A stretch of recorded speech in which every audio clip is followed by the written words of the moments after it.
Playing of the national anthem.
Would you please lead us in the pledge?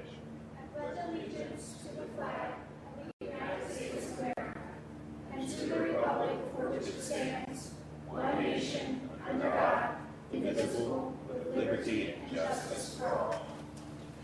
This evening, Council is grateful to have the Reverend Derek Holmes of the historic Union Grove Baptist Church to pray with us. Pastor, welcome back to Council.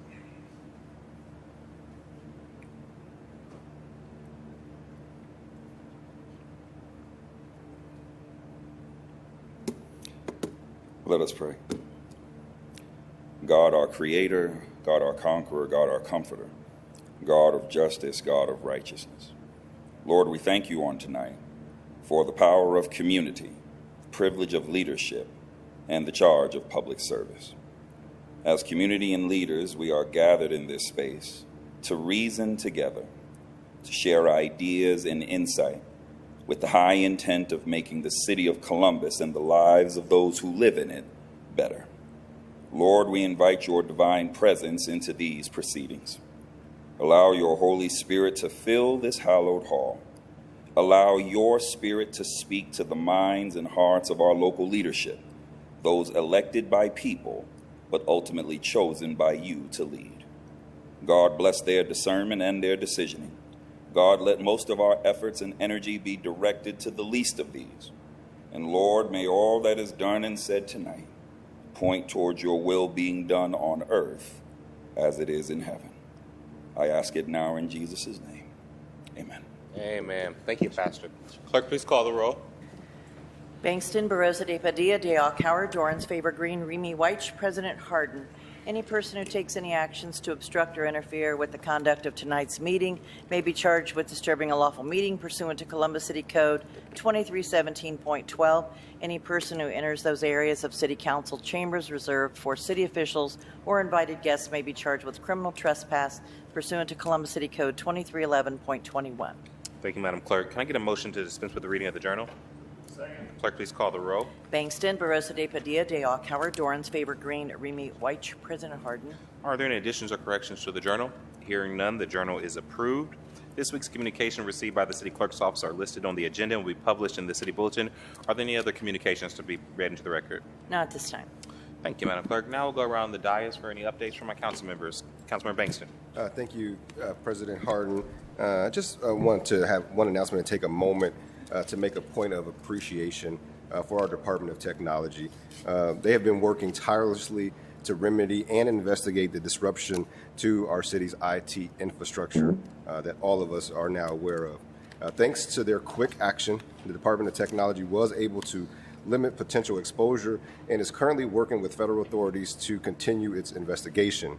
I would like to have a special thank you to our Department of Technology Director, Sam Orth, who's been working tirelessly behind the scenes, as well as Deputy Director Pam O'Grady, who's here with us today, and the rest of the amazing team over at the Department of Technology for their work to date and their continued efforts moving forward to maintain the integrity of our system after this ordeal. Additionally, I also want to thank Mark Carter on our team here, as well as Clerk Blevins, Angie Blevins, and her entire team at the clerk's office, as well as Jose Rodriguez and our entire comms team at council. I'm so proud of the work and how fast they move to ensure that council remain accessible and that the operation and be operational to the best of our ability to make sure that we continue to move the business of the city forward. As mentioned in Mayor Ginther's press release shared not too long ago today, as of last night, city staff are now able to email back and forth with external accounts from within city buildings and will continue to update the community and employees as additional functionality returns. I just want to say thank you to everyone for your patience. Our team at DOT is top notch, and I think the authorities have told us that. And so as we continue to be able to share more with the public, we absolutely will. But under the direction of federal authorities as well as our outside counsel, there are just things that we simply can't share right now because we want to make sure that we are sharing the best information that we can, but also, too, that we are protecting the information that we currently have. And so as we continue to do that, we will be back online, but I just wanted to make sure the public knows that we are making every effort to make sure you are still able to access all of us here as well as every single department. And as those things continue to unfold, we will make sure we keep you updated. So with that, Council President, that's all I have. Thank you, sir. Councilmember Rosa de Padilla. Thank you, Council President. I do have two announcements. The first being I want to thank everyone who joined us last week on Thursday for a first in a series of town halls around Link Us, our proposed bus rapid transit system. During the month of August, while we are on recess from these meetings, we are not on recess from our public engagement. So please look at our both our social media channels and the Link Us website, linkuscolumbus.com. That's Link Us, LINKUS, for more engagement opportunities throughout the month of August. We have at least 2 town halls that we are asking residents to join us at, so please look out for those.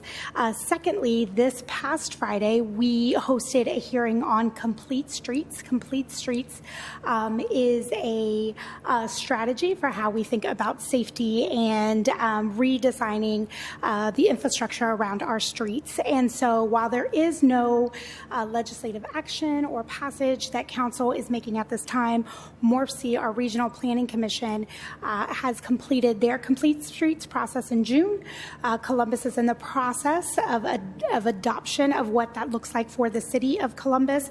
So we know both with technical challenges and the hearing was held at 2 p.m. on a Friday. We know that wasn't accessible to all folks, but the hearing is online, and we encourage folks to reach out to my office if they have additional testimony, if they have questions, concerns, ideas around Complete Streets and what it means and what the city of Columbus is doing around making our streets safer for all. So I want to thank folks who, we had a pretty full chambers that day and had lots of testimony from our residents. So we want to ensure that we keep the dialogue going. So again, thank you to all, and we hope to hear from you soon. Thank you, Councilmember. Councilmember De Alcar. Thank you, Council President. I have a couple of announcements. First, I'm excited to share that we are right now on track to open applications for our brand new Getting Grant Ready Academy, a program to help our small, scrappy nonprofits build capacity and learn skills for improving their fundraising efforts and grant writing. So keep an eye out on our social media for when the applications will be open. And this is a collaboration between my office, the Human Services Chamber, and Libby V. and Associates, and it's a year-long program. And secondly, I will be hosting my second Somali Town Hall. This one will be on the north side on August 29th from 6 to 8 p.m. at Woodward Park Community Center.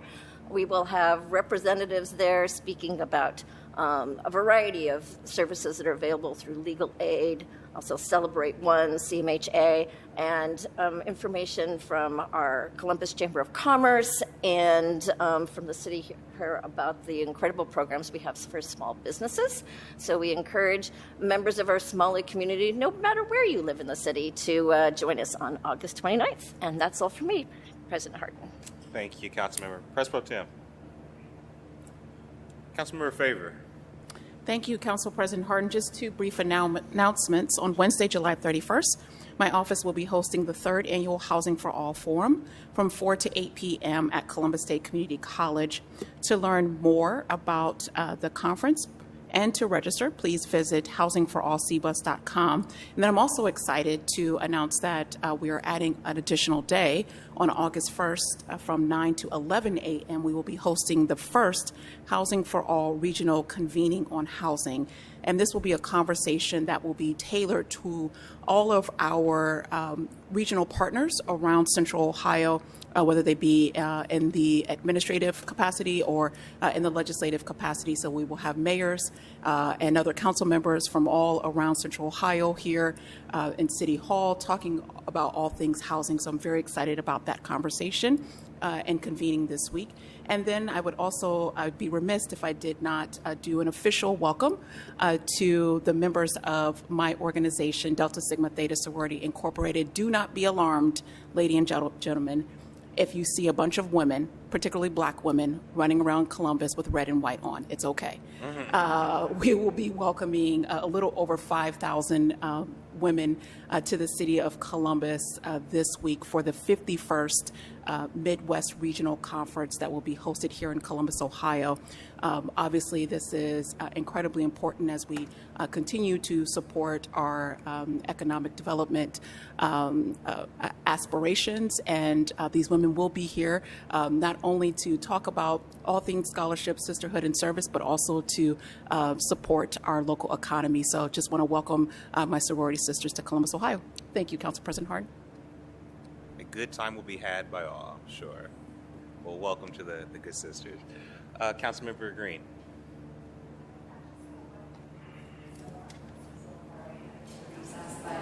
August 31st is International Overdose Awareness Day, so I wanted to invite.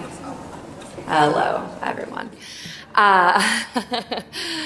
It seems a little far away heading into recess, but August 31st is International Overdose Awareness Day. And so we wanted to invite everybody here to come and join us at City Hall on Friday, August 30th at 8 p.m.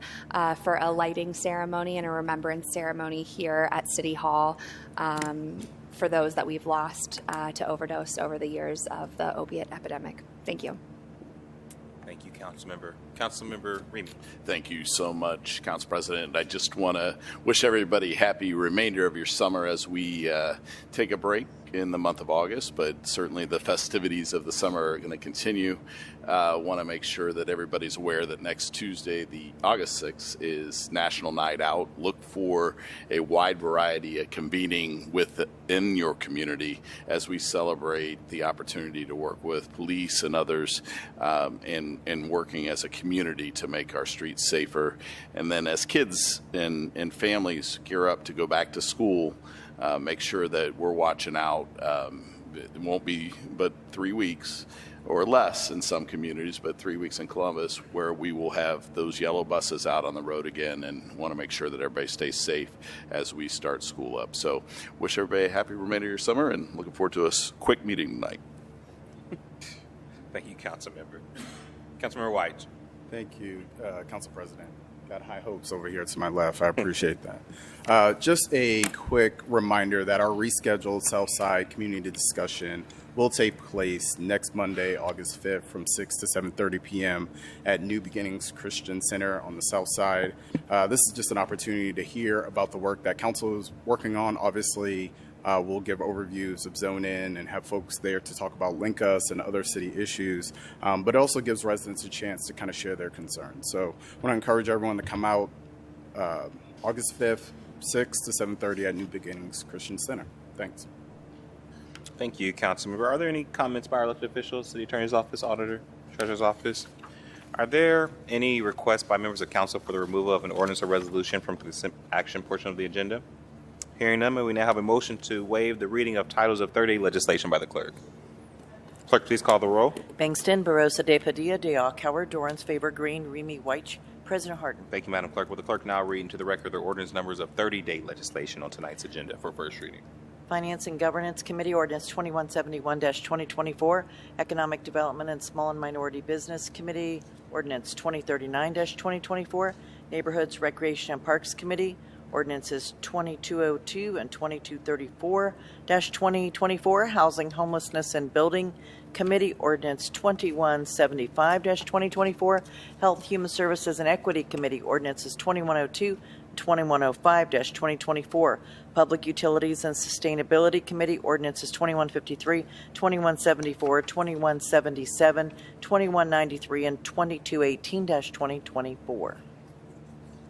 May I have a motion to waive second reading on those ordinance? Clerk, please call the roll. Bangston, Barosa de Padilla, de Alcauer, Dorans, Favor Green, Remy White, President Harden.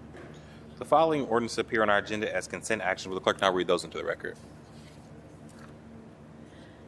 Resolutions 203X, 204X, 205X, 198, 207, 208, 201, 202X-2024. Finance and Governance Committee, Ordinances 2042, 2050, 2051, 2078, 2183, 2097-2024. Economic Development and Small and Minority Business Committee, Ordinances 2048, 2077, 2099-2024. Public Service and Transportation Committee, Ordinances 1996, 2098, 2137, 2187, 2188-2024. Neighborhoods, Recreation and Parks Committee, Resolution 185X-2024, and ordinances 1861, 1915, 2013, 2015, 2166, 2226, 2231, 2232, 2233, 2241-2024. Workforce, Education, and Labor Committee, ordinances 2044, 2045, 2046, 2047, 2200, and 2225-2024. Housing, Homelessness, and Building Committee, ordinances 2100, 2103, 2151, 2172-2024. Health, Human Services, and Equity Committee, ordinances 2108, 2109, 2139, 2184, 2242-2024. Public Safety and Criminal Justice Committee, ordinances 1549, 2176, 2189, 2197, 2205, 2217, 2227-2024. Public Utilities and Sustainability Committee, ordinances 231, 1307, 1638, 1718, 1809, 1833, 2033, 2040, 2041, 2057, 2061, 2146-2024. Rules and Policy Committee, appointments from the Mayor's Office, numbered A0156, 157, 158, and 159-2024.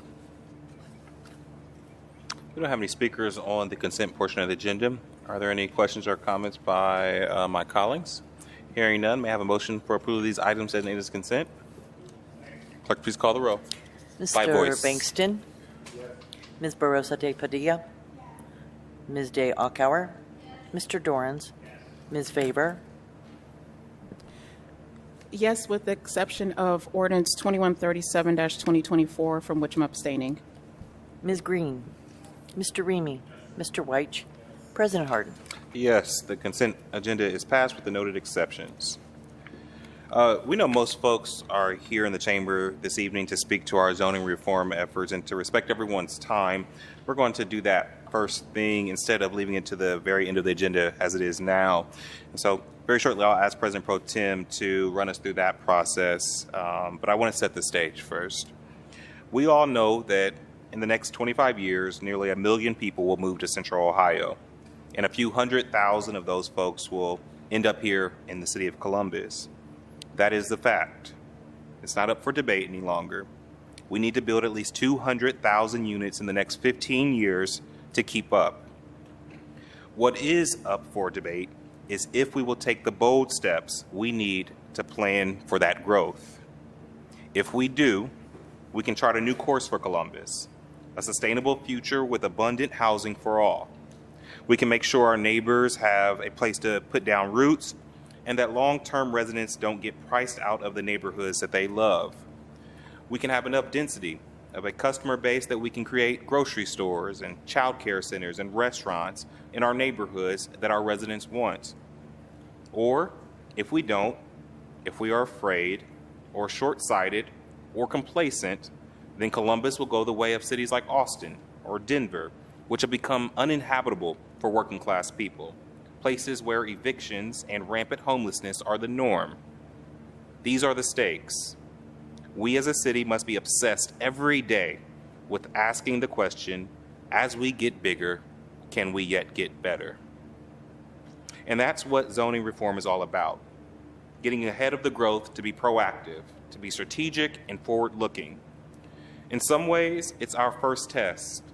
Can we do the hard things to take a better path than other cities have taken? I'm so proud because I think today we will pass that test.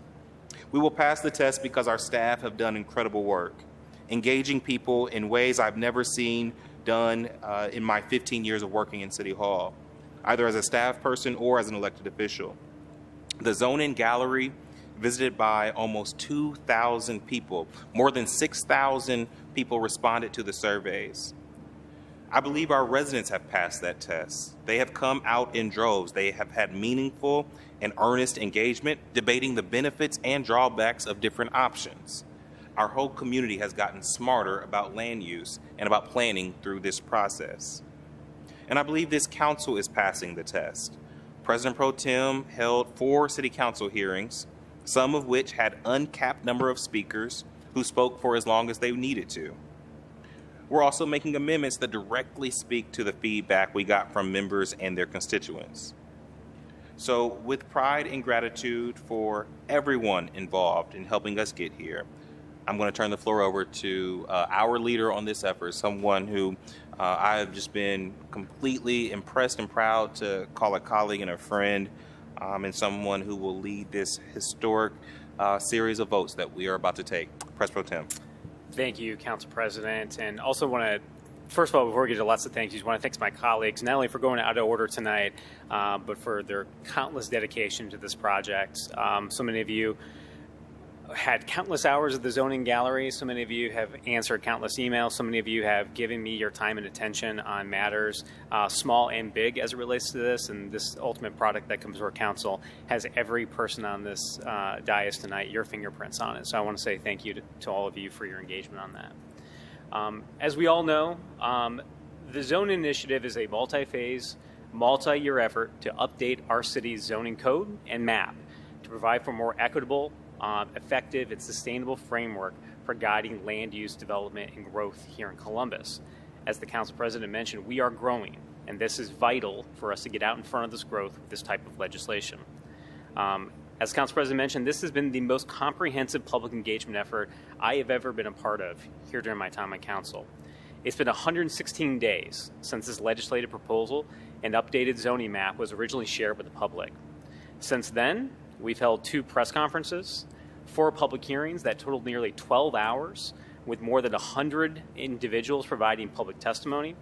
Council and the administration spent even more time with residents and stakeholders at that zoning gallery during that 60-day comment period. We hosted thousands of individuals in the evenings and weekends and went to every area commission and multiple civic associations more than once. Zoning has been the subject of more than 70 news articles and segments going back to 2020 in all major media outlets here in Columbus. This does not even begin to count the number of social media posts from council members and the administration on this initiative, and this all comes on the heels of sending over 78,000 postcards to property owners that live on or nearby affected parcels. At the beginning of this initiative, one of my biggest concerns was that despite our best efforts, we would struggle to generate large-scale public awareness and interest to provide feedback on this proposal. While tonight I can say that the level of public engagement generated over the past 2 years, and specifically over the last 160 days, has went far and above my highest hope. I think the final product here coming before the body tonight is certainly better for it. And to walk us through ultimately what is coming before this body for a vote here tonight, I want to pause and allow Kevin Wheeler, the Assistant Director for Growth Policy for the Department of Development, and the lead on the zoning initiative to come to the podium to share about the history of where we got to tonight and what zoning looks to do into the future. Thank you for being back, Assistant Director, and the floor is certainly yours. Thank you very much, President Pro Tem Dorans, Council President Hardin, and other members of Council. It's a It's just fantastic to be here this evening before you. And I'm going to be as brief as I can be, to give just the broadest of overviews, because I know so many of us have been through this journey together. The goal of this work is to create a more effective, equitable, and sustainable framework for guiding land use development and growth. This is the first phase, not the last phase. This is an engagement timeline that many of you have seen before. It spans almost 2 years, starting in fall of 2022 with the Undesigned, the Red Line exhibits that we hosted here at the city, many of our rec centers, and then throughout the community. And really extending on through this just most recent public review, but lots of things going on throughout this period. Among the things that were underway, the advisory committee. We had a zoning advisory committee. It met 12 times. We have 3 members here tonight. I'm really grateful for them. Peggy Williams, Pastor Michael Young, Aaron McDaniels, all here this evening, a number of other folks who lent their time and effort. We had over 100 presentations to the community, including 4 rounds of area commission visits. We've already heard about council hearings, mailings to property owners, and one to renters. First time in my history working with planning and development issues that we sent tens of thousands of postcards to renters who were in the affected areas or nearby. 15 community meetings throughout the city, like workshops and community conversations. We were at Rise Up C-Bus. We were at community festivals. We've heard about the dedicated zone and gallery, 49 days that was open for the community to come and visit.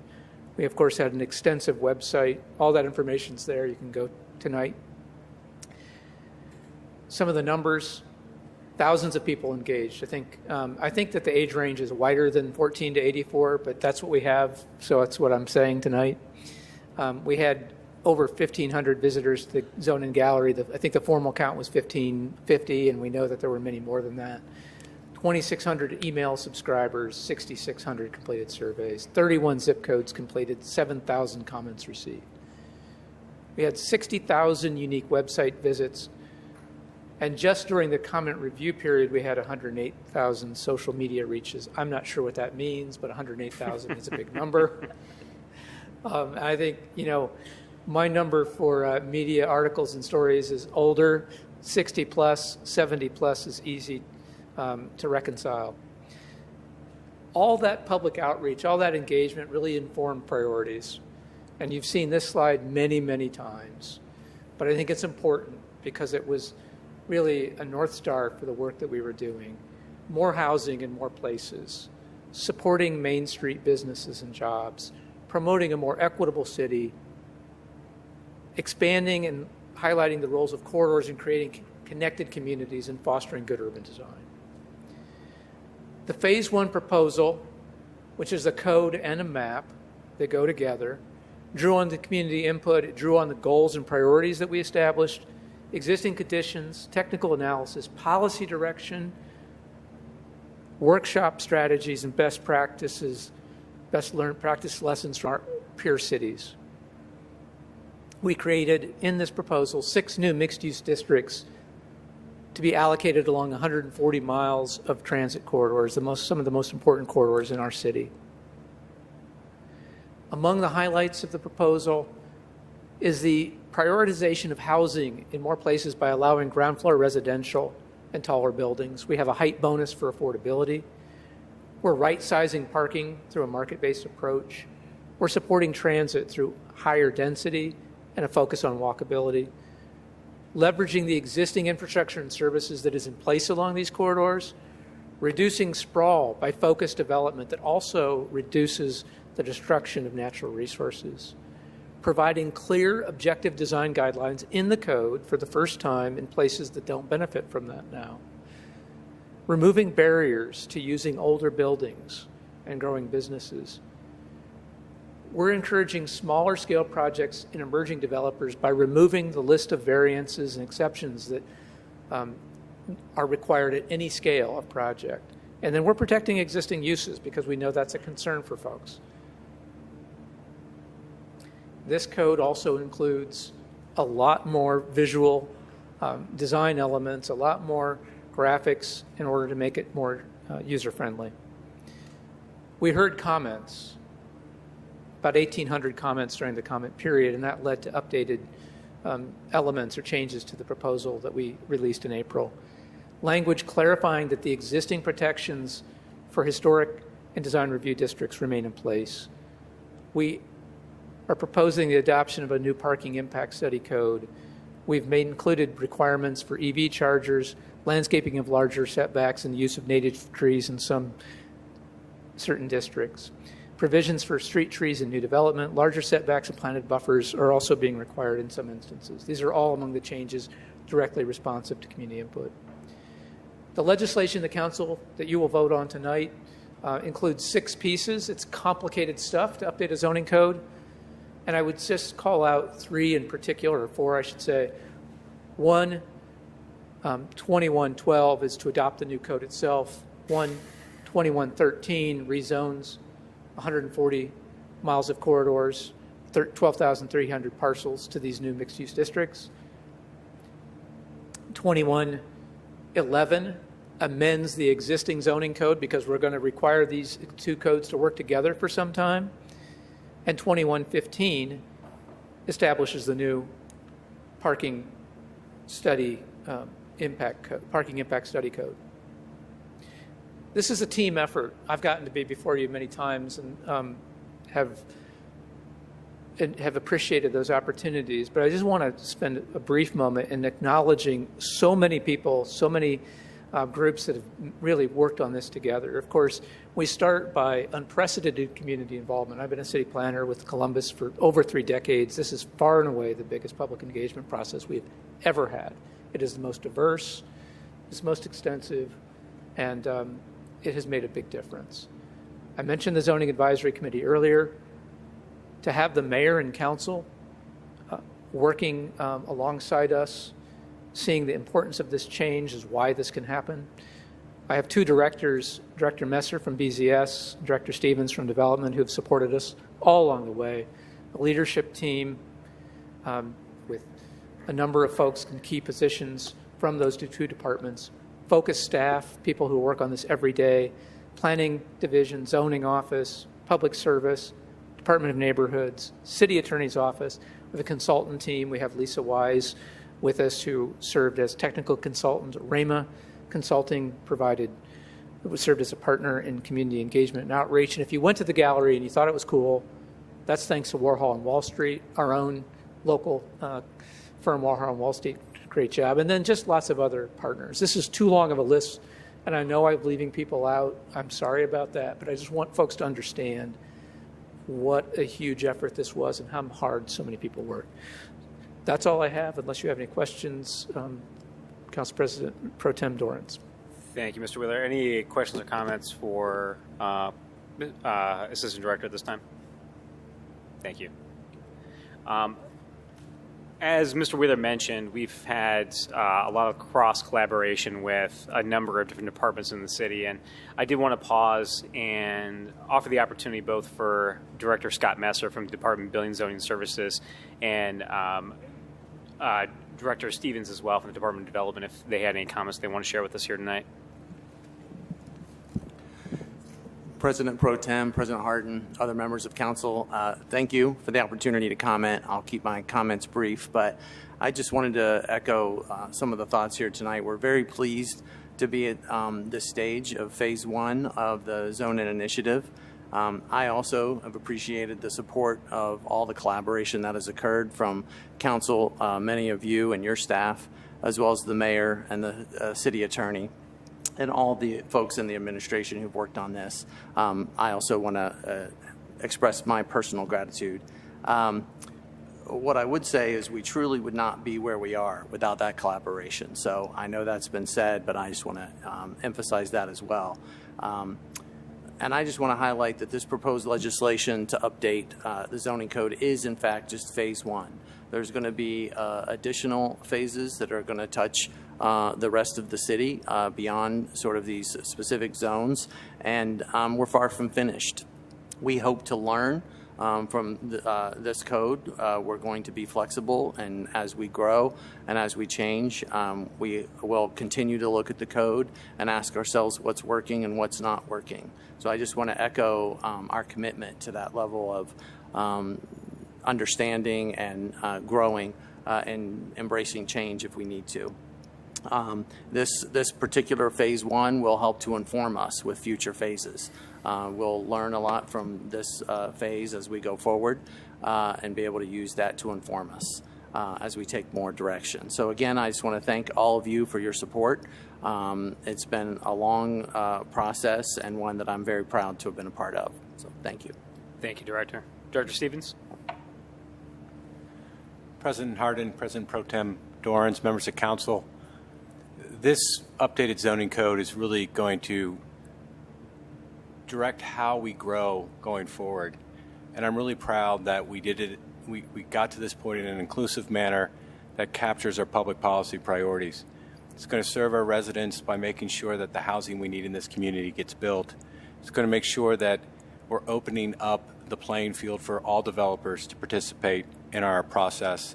And it's also going to serve those businesses in our neighborhoods to make sure as we build density, we have residents there and customers. So Scott really did a nice job summarizing the amount of pride we both have in the teams that worked on this. And I want to thank you, City Council, and the Mayor for their bold leadership. There's a reason this hasn't been done in 70 years, but I'm proud to serve a city and an elected leadership that's willing to take this on. So thank you. Thank you, Director. Any questions or comments for either Director Messer or Director Stevens from council members? Seeing that, I did want to invite one last person to come forward. Our Chief Zoning Officer, Shannon Pine. Ms. Pine and her team are really the ones that work day to day with our zoning code and our area commissioners and applicants to get things that ultimately come before council for zoning or rezoning or variance. And their team has been invaluable in us better understanding what the new code's possibilities are compared to what our current code allows. So with that, the floor is yours. Good evening, Council Pro Tem, President Dorans, Council President Hardin, and members of Council. The zoning section is excited about zoning finally coming to reality, and we have training over the next 4 weeks so that my staff will be prepared to administer this new code by its effective date if adopted.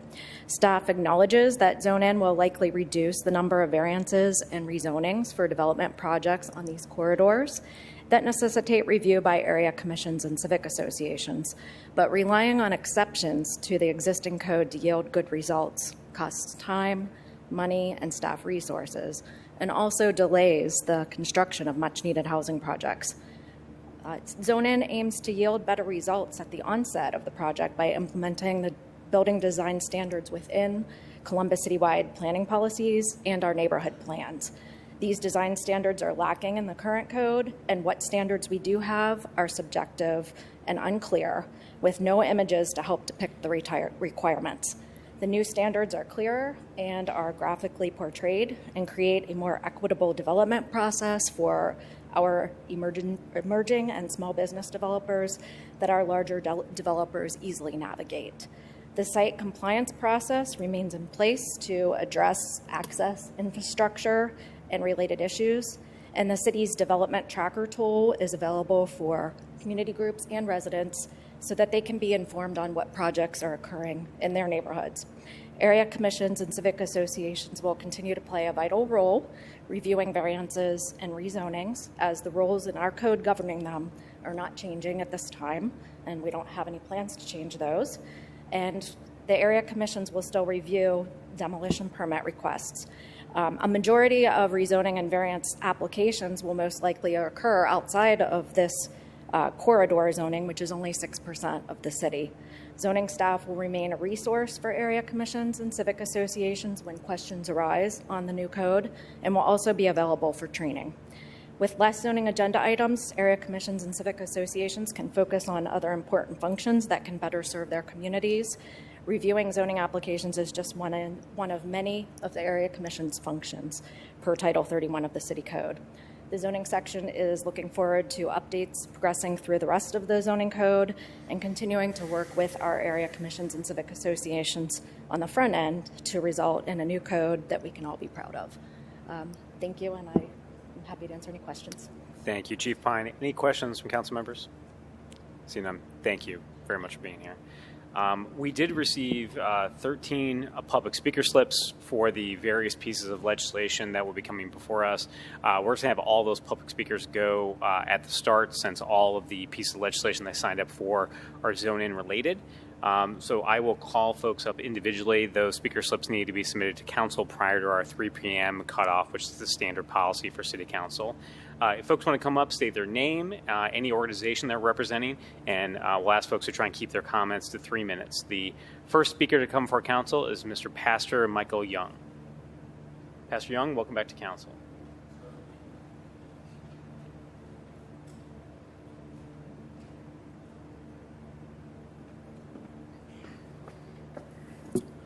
President Harden, Pro Tem Dorns, council members, honored to have the opportunity to speak tonight.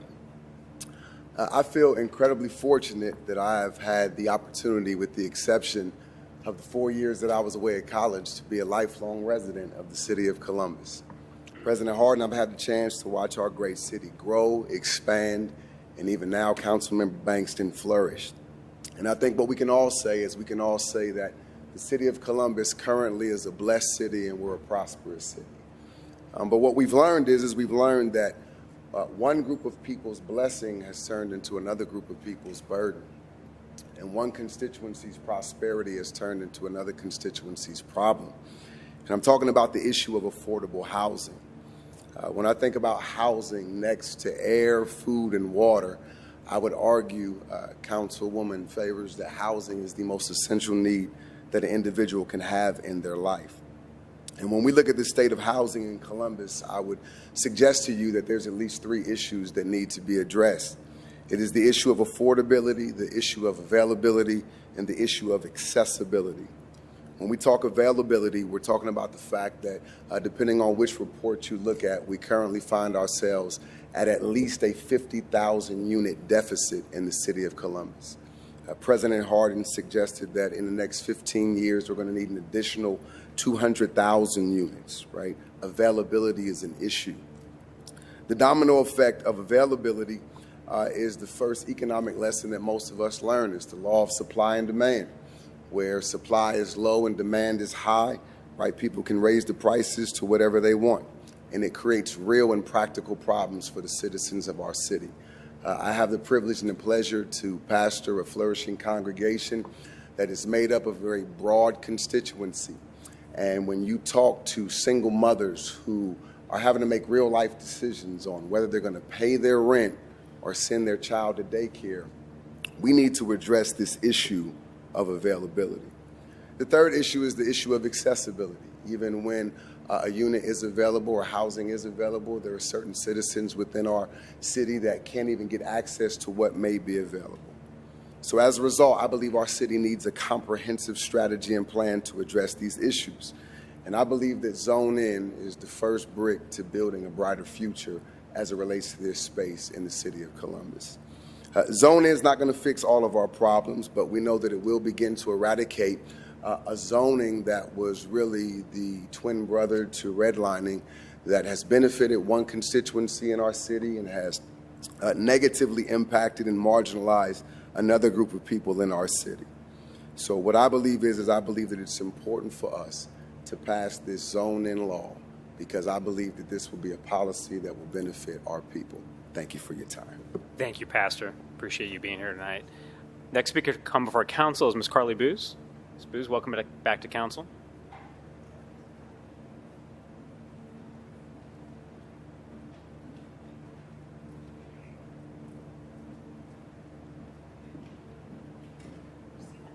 Yes, very impressive. Good evening, Council President Harden, Pro Tem Dorns, and members of Council. My name is Carly Booz. I'm here on behalf of the Affordable Housing Alliance of Central Ohio, and I am so excited to join you tonight to witness what I really think is a remarkable moment for our community, in which we step forward into the future with confidence and with proficiency and with love for our neighbor. When so many of my conversations are dominated by the dark consequences of housing loss and housing instability, tonight is a really welcomed occasion to celebrate progress. Affordable housing experts from across the spectrum have known that our zoning calls are broken, making housing too scarce and too expensive. But the Alliance also knew that it was essential for us to clearly define what a successful modernization project would look like in order to earn the support of affordable housing advocates.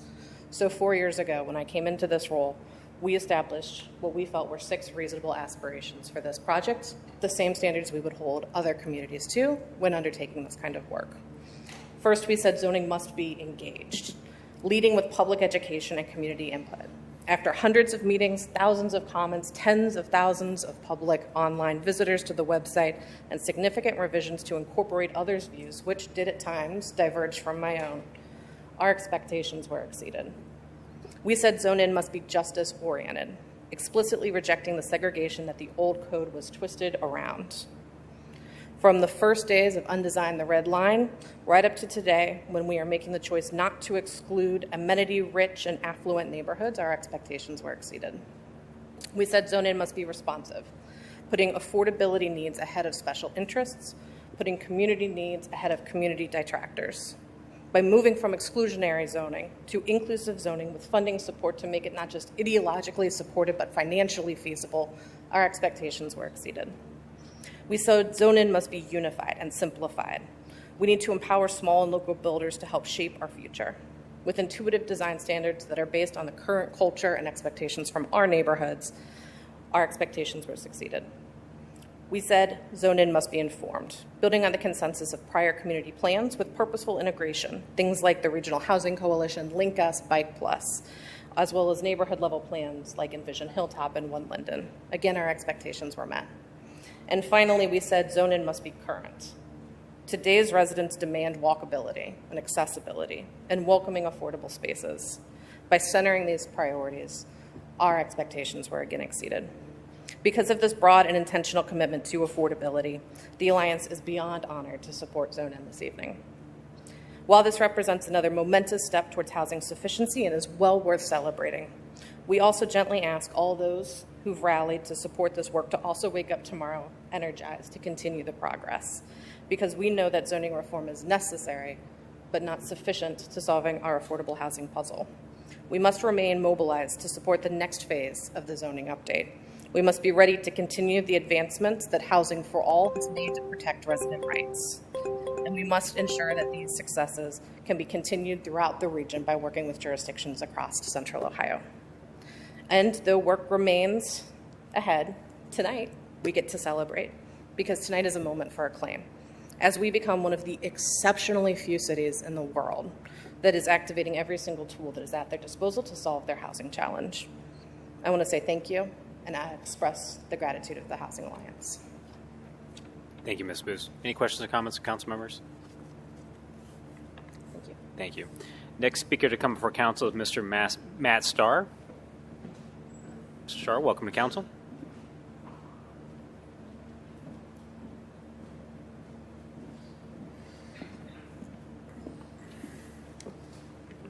Good afternoon, President Hardin, President Pro Tem Dorans, members of council. My name is Matthew Starr, and I am the current chair of the Columbus District Council of the Urban Land Institute, or ULI as it is more commonly known. For those of you who are not familiar with ULI, ULI was established in 1936 with the mission to shape the future of the built environment for transformative impact in communities worldwide. With over 45,000 members globally, ULI has 3 primary missions: decarbonization and net zero, educating the next generation of diverse leaders, and increasing housing attainability. We have the responsibility and the opportunity as a community to lead and impact change. Much has been written about the housing market that I will not recount here. President Hardin did a great job in his introduction talking about those things. But one item that is plainly clear is that housing costs are a simple outcome of supply and demand. Currently, we have demand far in excess of supply that is being produced. We must do everything we can as a community to increase supply and provide housing for all at all price points. This is why I urge Columbus City Council to pass the zone initiative so we can begin to address this imbalance between supply and demand and meet the housing needs of our fellow neighbors. By doing so, this will lead to more prosperous outcomes for the City of Columbus and the Central Ohio region. Thank you for your time. Thank you, Mr. Starr. Next speaker to come before council is Mr. Aaron McDaniel.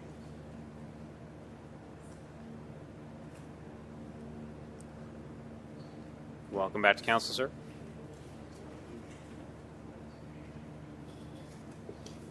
Hi, good evening.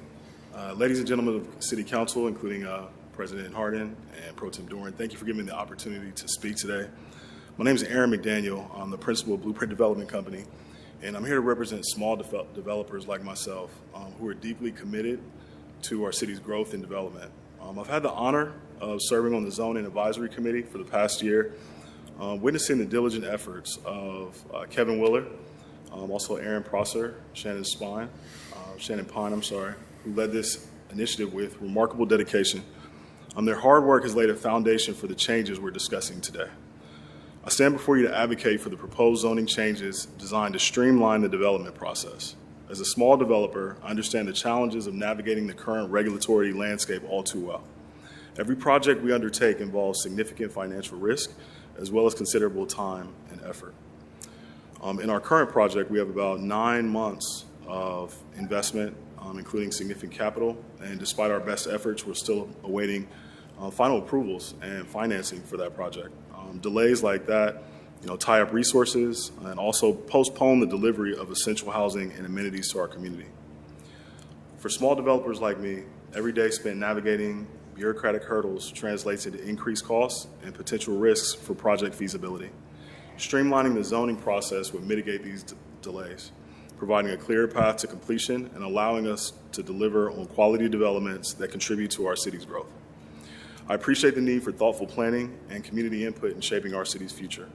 The proposed changes are not about compromising quality or ignoring residents' concerns.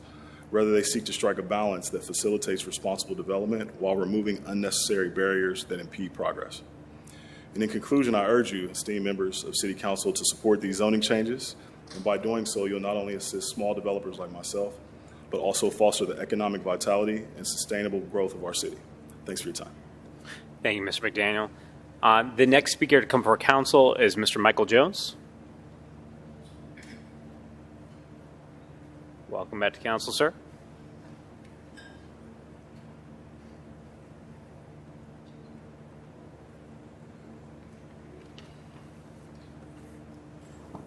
Good evening, President Hardin, Pro Tem Dorans, and members of council. My name is Michael Jones, and I'm a commercial and residential real estate agent with Coldwell Banker and a former president of Columbus Realtors. I personally own investment property, as do several of the agents with whom I work. I have been involved in some aspect of real estate and within the city of Columbus for the past 29 plus years. I'm here to publicly voice my support for comprehensive zoning reform and in the first phase of the zoning initiative. I believe it's a crucial first step to creating a more inclusive, sustainable, and vibrant community.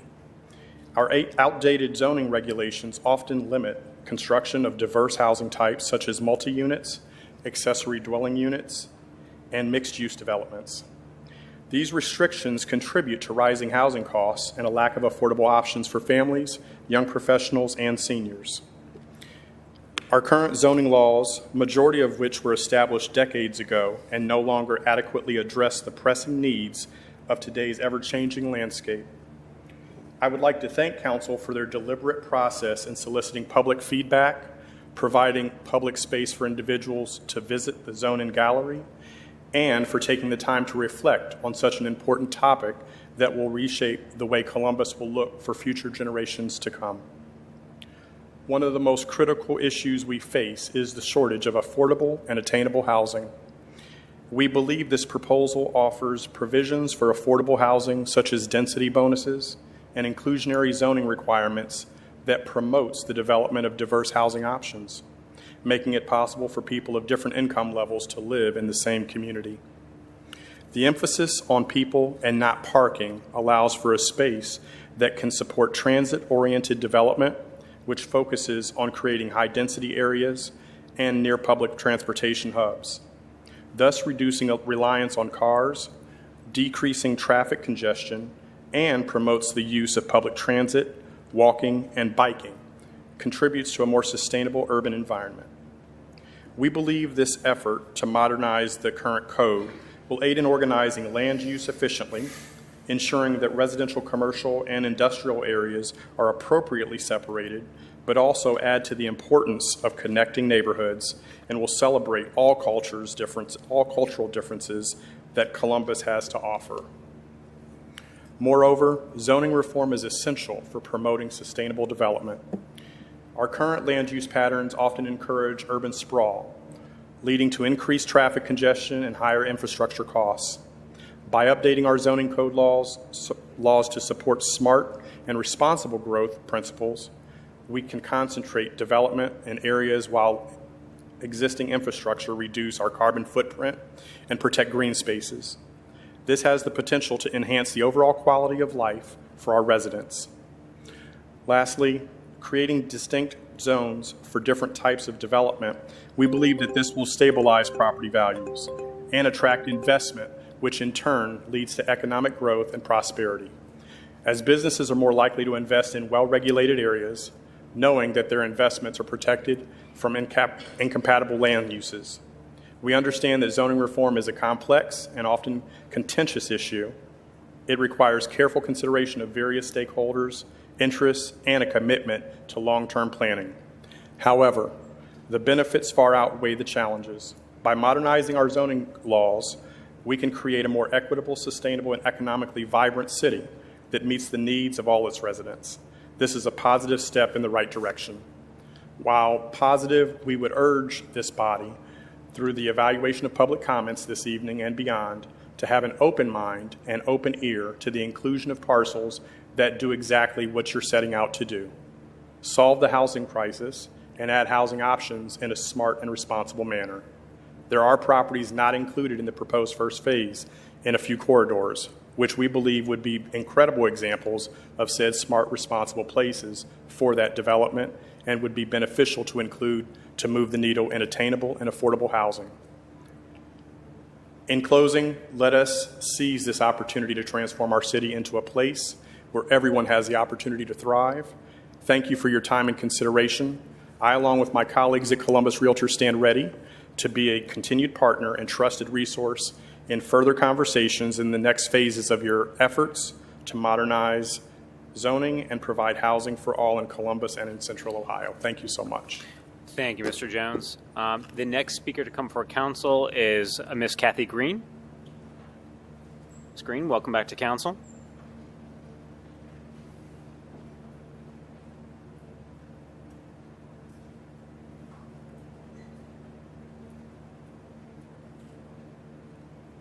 Good evening, Council President Hardin, Council President Pro Tem Dorans, and members of council and city staff. My name is Kathy Green, and I reside 1 block west of Parsons Avenue on the south side. We own a mixed-use property on Parsons Avenue. I hold the business at large seat and am the vice chair and zoning chair of the Columbus Southside Area Commission. Our zoning committee title officially includes also building, housing, and code enforcement, recognizing the relationship of all of these activities. We are an area of mixed income, diverse people, with 4 commercial corridors included in Zone N Phase 1, Livingston Avenue, South High Street, Parsons Avenue, and Lockbourne Road. We are also included in the MORPC Insight 2050 study within the Southeast Transportation Corridor. The South Side is home to a number of social service agencies, including Stowe Mission, Community Development for All People, the Reeb Center, and the Open Shelter. We have a number of affordable housing, senior housing, and supportive housing developments on the South Side and have approved more yet to be built. We see every day the hardships of South Side businesses and residents, both housed and unhoused. This includes seniors with property taxes rising too fast for them to afford to stay in their homes, or rents rising for singles and families, making the area less affordable for them to live near where they grew up, go to school, or where their jobs are located. Reduced density on the South Side is harmful to the vitality of the business community needed to sustain existing businesses and attract new ones. Lower density will not give us access to new transportation options that will reduce our dependence on personal vehicles. The commercial corridors are exactly the right place to start this process, solving some of these problems with lower impacts on the adjacent neighborhoods. You have heard from a number of Columbus heroes speaking about the need for a Zone N, leaders of the Affordable Housing Alliance of Central Ohio, Homeport, the United Way, and more. These professionals have all the data required to prove the needs Zone N was created to alleviate. You have also heard from a number of community members, particularly in a few areas of the city, speaking against the Zone N changes. I ask that those community members consider the needs of this city as a whole. We all need to do our fair share to support the growing needs of this city.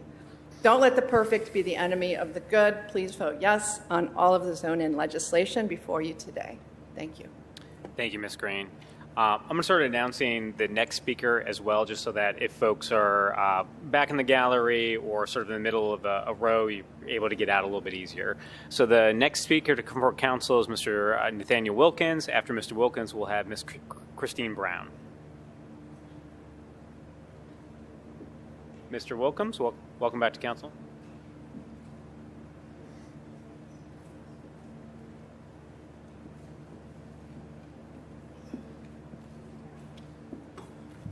(1612) Arlington Avenue. Let me just say a few little things. I'm all for this 21/12/2024.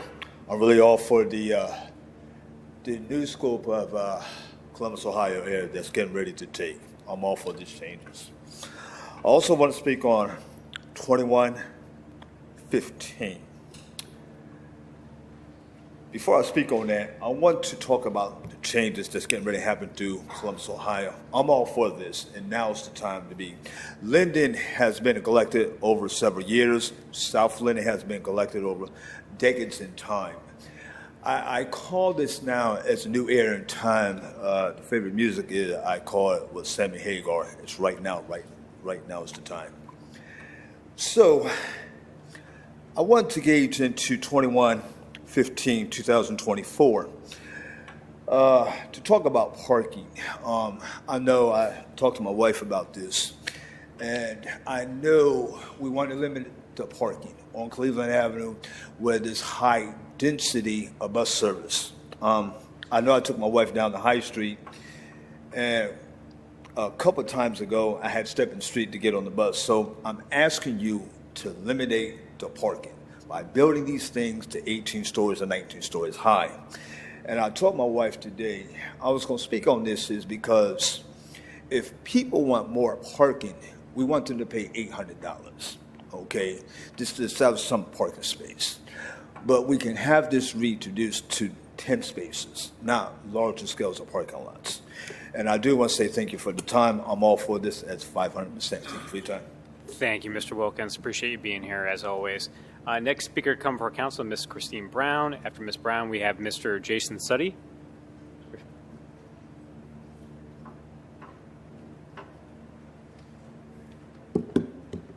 Thank you, council members and Chair Hardin for this opportunity. I want to speak about the code 2112. I feel it is a great thing we're doing to see that we focus on housing to make sure we are ready for the future here in Columbus. We know, in addition to the Zone In project, we are researching how other cities are writing accessibility codes, and we plan to give information before your comeback in September. And we heard that the city attorney's office discussed how codes will run alongside Zone In project. I also will say to you that I already looked up the country of Canada has an accessible housing tax credit.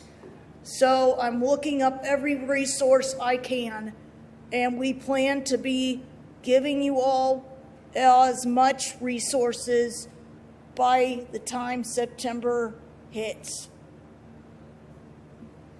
Thanks. Yeah. Thank you, Ms. Brown, and I appreciate your engagement throughout this whole process. I think you've highlighted a number of issues that, as we move towards additional phases, that we want to spend more time with you and other advocates to understand what can be a zoning issue and what can be an issue that we can look at our building code and other things to, again, provide more accessible housing in Columbus. So I just, again, want to say thank you for engaging with me and other council members throughout this whole process. Thank you. Next speaker come for council is Mr. Jason Sude. After him, we will have Ms. Monica Tuttle.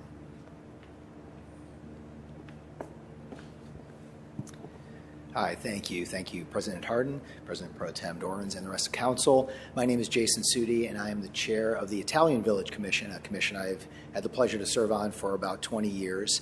And I want to speak a little bit more technically today. I agree with all the comments that have come before about the larger issues that face us. And in addition, as a member of a historic area commission, or historic resources commission, rather, here in Columbus, we have a code that's pretty non-functional right now in a lot of ways. The kind of the classic, if it isn't broke, don't fix it. It's very broken. We definitely need to fix it. It's a patchwork of short fixes that have taken place over the past many decades in order to address individual problems without looking at a holistic solution. For us in Italian Village, as you know, that neighborhood and our portion, as well as the other portion, the Victorian Village portion of the Short North, has seen massive change in the last couple decades.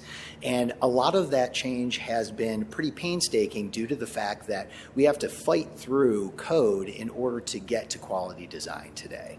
I would hazard to say that the successful things that you've seen in those neighborhoods are despite today's code, not because of them.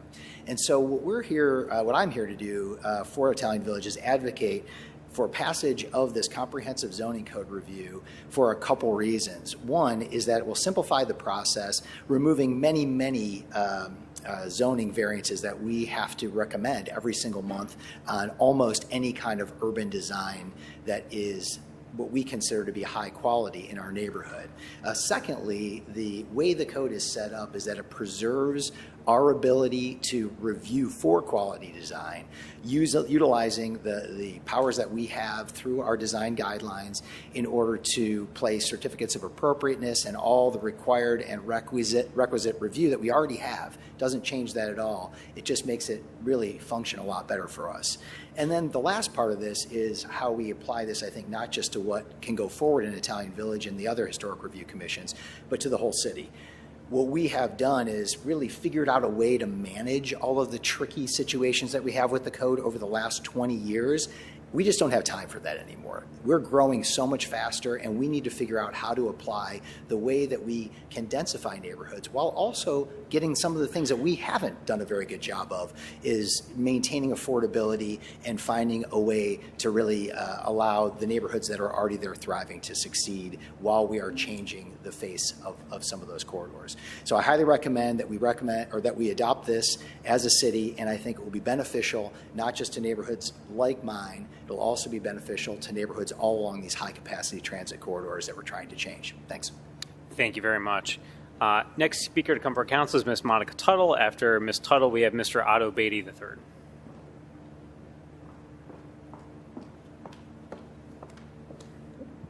Good evening, Council President Hardin, Pro Tem Dorans, and all of the council members that are present. Thank you to all of you who have spent so much time listening to and reviewing and working through this proposal. I especially appreciate those of you that I've seen at numerous hearings. I know that Mr. Wheeler said this is complicated. It is. And as much as we can all agree that this is needed, I would ask that going forward, you continue to give this great thought. In my part of town, we would love to see this delayed. We would love to see you make a couple more changes. The changes that were incorporated into the revisions that the city brought forward were great, but they still did not go far enough to protect the desires and the priorities of the neighbors. One of the big complaints that was brought up time and time again is the exclusion of the civic associations and the area commissions in this process once this is enacted. And I understand that they will still be addressing variances and requests for rezonings. But that has been a very powerful tool that we have been able to use with developers to obtain the housing that we need in our area, as well as to address those zoning adjacent needs. We often have developers who are coming before us who are asking to build very large apartment complexes composed entirely of one-bedroom apartments. That's not something that zoning can control, but that is something that a civic association can talk through with the developer and urge them. And we have been successful in getting developers to incorporate 2 and especially 3-bedroom units into the apartment buildings in our area. That has had a tremendous ability or a tremendous impact on our neighbors, especially those with larger families, to be able to find housing. Part of our housing crisis is not just a lack of units, it's a lack of appropriate units. They have to be right-sized. They have to be in the right location. These are important components, and I urge you to continue to take this under consideration. I would ask you to table this and try to incorporate some of these ideas into the existing proposal, but I understand the desire and the urgency in moving forward. One of the big concerns in my area is that this is potentially going to eliminate or at least reduce some of the naturally affordable commercial and retail parcels and small businesses. Keep in mind, these are main streets that we started with. These are ideally mixed use. These are not residential properties. And part of the incentive, or not incentives, but part of the way that this is written incentivizes developers to come in, purchase parcels, remove everything, and redevelop to meet these guidelines. There are no incentives built in to encourage infilling of substantial infill and new development within existing parcels. Thank you so much for all of your time, and I look forward to the next phase of Zone In. Yeah. Thank you, Ms. Tuttle. And just to be very clear, this is not the end, as we've talked about a lot. So certainly more to come on whether or not it's future phases of Zone In or, again, those zoning adjacent issues that we've talked a lot about over the past few months that I think this council is interested in working with folks like you to address. So thanks for being here. Thank you. Again, next speaker come for our council is Mr. Otto Beatty III. After Mr. Beatty, we have Jonathan Brashears. Welcome back to council, sir. Good evening, and thank you very much to Council President Hardin, President Pro Tem and Zoning Chair Dorans, members of City Council, Housing Chair Shayla Favors, to Mayor Ginther and his administration, Director Stevens, and other city leaders. My name is Otto Beatty. I am a 55-year resident of Columbus, Ohio, and I'm here to enthusiastically support the passage of Phase 1 of the Zone In legislation. I've shared with many of you these corridors are very important. I would not be here if my courageous and aggressive father wouldn't have followed my pretty and smart mother into a small business on the Longstreet corridor. At this point, there's not much more that can be said as to the importance of this legislation to modernize our zoning code and why it must be adopted now. So I just want to thank you and commend you. I thank you and commend you for having the courage to understand the moment and having the determination and grit to move our city forward in the face of a difficult task. I want to commend you and thank you for listening, acting, and spending the dollars, the time, the resources to get the job done the right way. And while many of us, like myself and other people in the built community, may have been very impatient and pushy, I commend you for developing a process that's been inclusive, fair, thoughtful, and equitable. Everyone won't agree on all of this, but I believe there's been ample opportunity for everyone to be heard. I commend and thank you for considering the varying interests, future growth, affordability, housing shortages, development and building trends, business needs, small business needs, neighborhoods, and tourism. And I commend and thank you for having the humility to look to other cities and communities to learn from their mistakes and incorporate the best practices, and even for working with our surrounding communities in the region. And finally, I commend and thank you for including all the stakeholders, from everyday citizens to neighborhood leaders to business owners and those who work in this built environment in this process. But as others have pointed out, we have only just begun. And I challenge and encourage you to carry through with this work in the same spirit, the same method, and the same manner when it comes to the remainder of the city beyond the selected corridors. After watching all of you and the others and the hundreds that have worked on this project over the past months, I am confident that you will. I believe in our city's great leadership to finish the job and to move our city forward. I urge you to pass this groundbreaking and historic legislation now. Thank you. Thank you, Mr. Beatty. Next speaker will come for council is Mr. Jonathan Bashirs. After Mr. Bashirs, we have the final speaker will be Mr. Aaron Newman.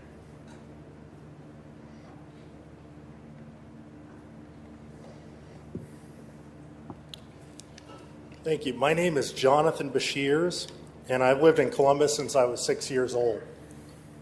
I'm here to speak in favor of the proposed changes to the Columbus zoning code. In fact, I'm here to argue that these changes do not go far enough. Columbus is experiencing an affordable housing crisis. According to a recent article in the Columbus Dispatch, the city has a shortage of over 50,000 units. Evictions are at a 20-year high in Franklin County, and homelessness is at an all-time high. According to one study, the average worker in the Columbus market must earn $25 an hour to afford a two-bedroom apartment. $25 an hour, that's not right. Working people should be able to afford a basic apartment without going bankrupt. At the same time, Columbus is experiencing unprecedented growth. If this problem is not addressed immediately, it threatens to grow far worse. We need zoning reform to allow the construction of more housing units in Columbus. According to an article by the Brookings Institution, quote, local governments must reduce regulatory barriers that limit the market's ability to build small, lower-cost homes on expensive land. For example, local zoning regulations prohibit building anything other than single-family detached houses on 3/4 of land in most U.S. cities. Townhouses, duplexes, and apartment buildings are simply illegal. Even where multifamily buildings are allowed, zoning rules like building height caps and minimum lot sizes often limit the financial feasibility of developing new housing. Building multiple homes on a given lot is the most direct way to reduce housing costs because it spreads the cost of land across multiple homes. In other words, sometimes we need to build up rather than building out. I call on City Council to make the following changes to our zoning code. Further reduce height and use restrictions as long as they do not interfere with existing communities. Allow construction of accessory dwelling units, known as ADUs or mother-in-law suites, duplexes, triplexes, and small apartment buildings where there is room. Increase the buildable area of existing lots by reducing setbacks to the property line and to the street. Reduce the minimum lot size required to build a house, which would increase the number of buildable lots available. And finally, to streamline the application and permitting process to make it faster and easier to build more housing. Thank you. Thank you, Mr. Bashirs, and I appreciate not only your advocacy, but mentioning those additional items, which I think are things that will certainly become in future phases of our zoning modernization. Thank you for being here. Again, the final speaker to come for council is Mr. Aaron Newman. Welcome back to council, sir.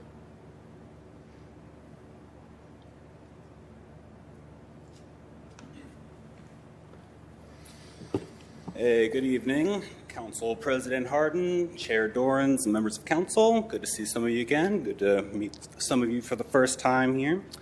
I'm here, 8844 Atherton Road here, speaking on behalf of the board of the Far Northwest Coalition of Columbus.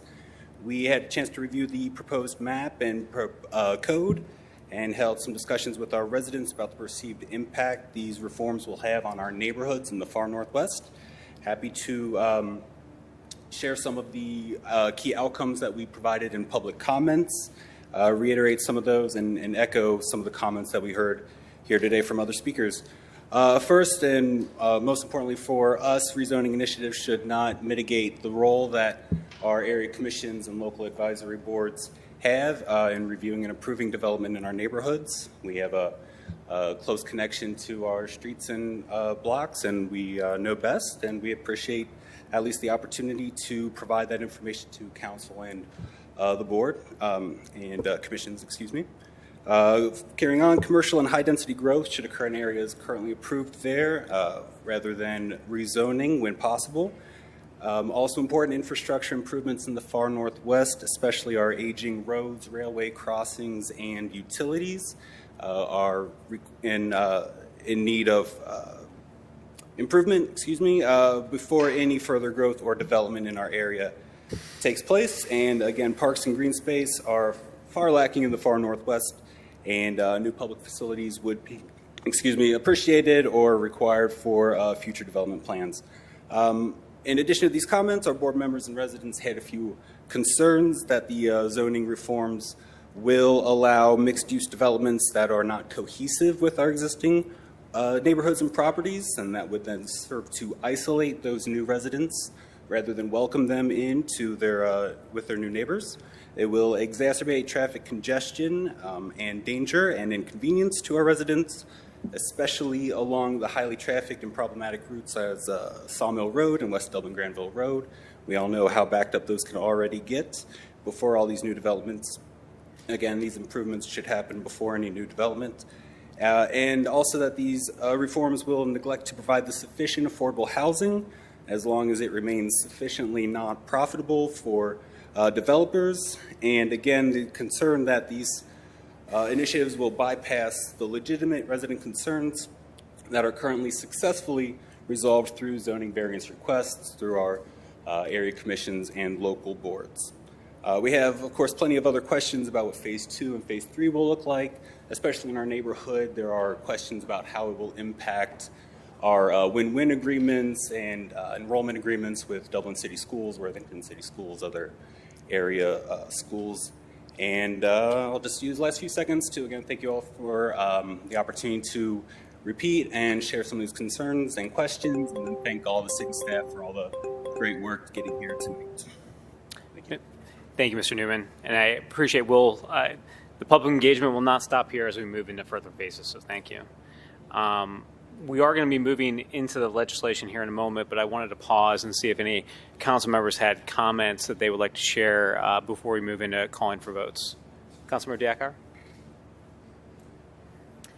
Yeah, at last week's hearing, someone made an incorrect statement about the council member's motivation for Zone In. And so I want to make perfectly clear what my motivation is for passing Zone In and its goal of creating more opportunities for housing. From 1985 to 2005, I lived in the San Francisco Bay Area during their housing shortage and population boom. Communities objected to apartments and density, wanting single-family homes instead. And there simply wasn't enough space to house a fast-growing population in single-family homes. This created a shortage, and the law of supply and demand caused housing costs to skyrocket. Even people with good-paying jobs had trouble finding a place to live and had to move to cities far away from where they worked. I had a good-paying job, but experienced housing insecurity for 13 years. Every couple of years, I would get priced out of my city and would have to move farther north and ended up commuting an hour to work. In 1999, my landlord gave us 2 months' notice that he would not renew our lease because his son needed a place to live. During that 2 months, I could not find anything affordable to rent, and I was looking across 2 counties. My daughter and I ended up homeless 2 weeks after her high school graduation. For 3 months, We couch surfed at friends' places while I searched for a place to live. No one should have to live the way my daughter and I had to live. No one should have to experience housing insecurity, and no one should be priced into homelessness. I've been homeless.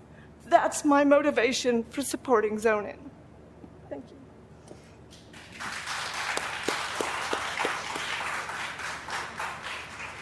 Thank you, Councilmember, for sharing your personal story about what you're voting on and why it's so important to you.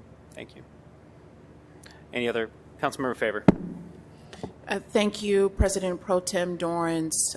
Thank you to my colleague, Councilmember Day Alcower, for being vulnerable in this space. This has been quite the journey that we've been on for the last 2 years.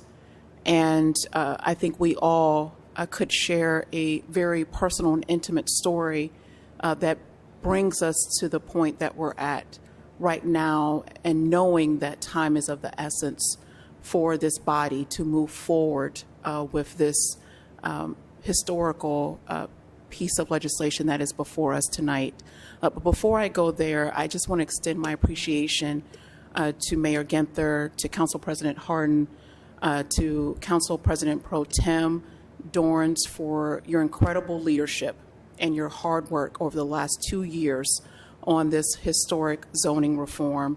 I also want to thank Mr. Kevin Wheeler and his incredible team, Director Messer, and the entire Zone-In team for your tireless work to get us to this moment. Over the next 25 years, Central Ohio is going to see growth of over 726,000 people, with Franklin County set to absorb half of this regional growth. We've seen other communities let this growth overtake them, but that truly cannot be the story of Columbus. And so today we are going to make history. Right now, exclusionary and convoluted zoning code hurts us all by contributing to rising rents, to skyrocketing home prices, and a looming homelessness and eviction crisis. If we don't act boldly now to allow more housing supply, longtime residents will get priced out of their neighborhoods that they loved. And we just had one of those community members come before this body in tears last week. So through the Zone-In proposal with market-driven parking strategies, permissibility for taller construction, and through a clearer and more navigable process, capacity analysis suggests the proposed code could unlock the creation of at least 82,000 additional homes. This is crucial as we work to address our region's housing crisis. It's also important that we acknowledge the reality of redlining across our nation, but more importantly, right here in our community. In Columbus, the effects of redlining are still evident. These historically redlined neighborhoods suffer from high poverty rates, deteriorating housing, and insufficient public services. This disinvestment has led to significant health disparities, poor educational outcomes, and limited economic opportunities for our residents.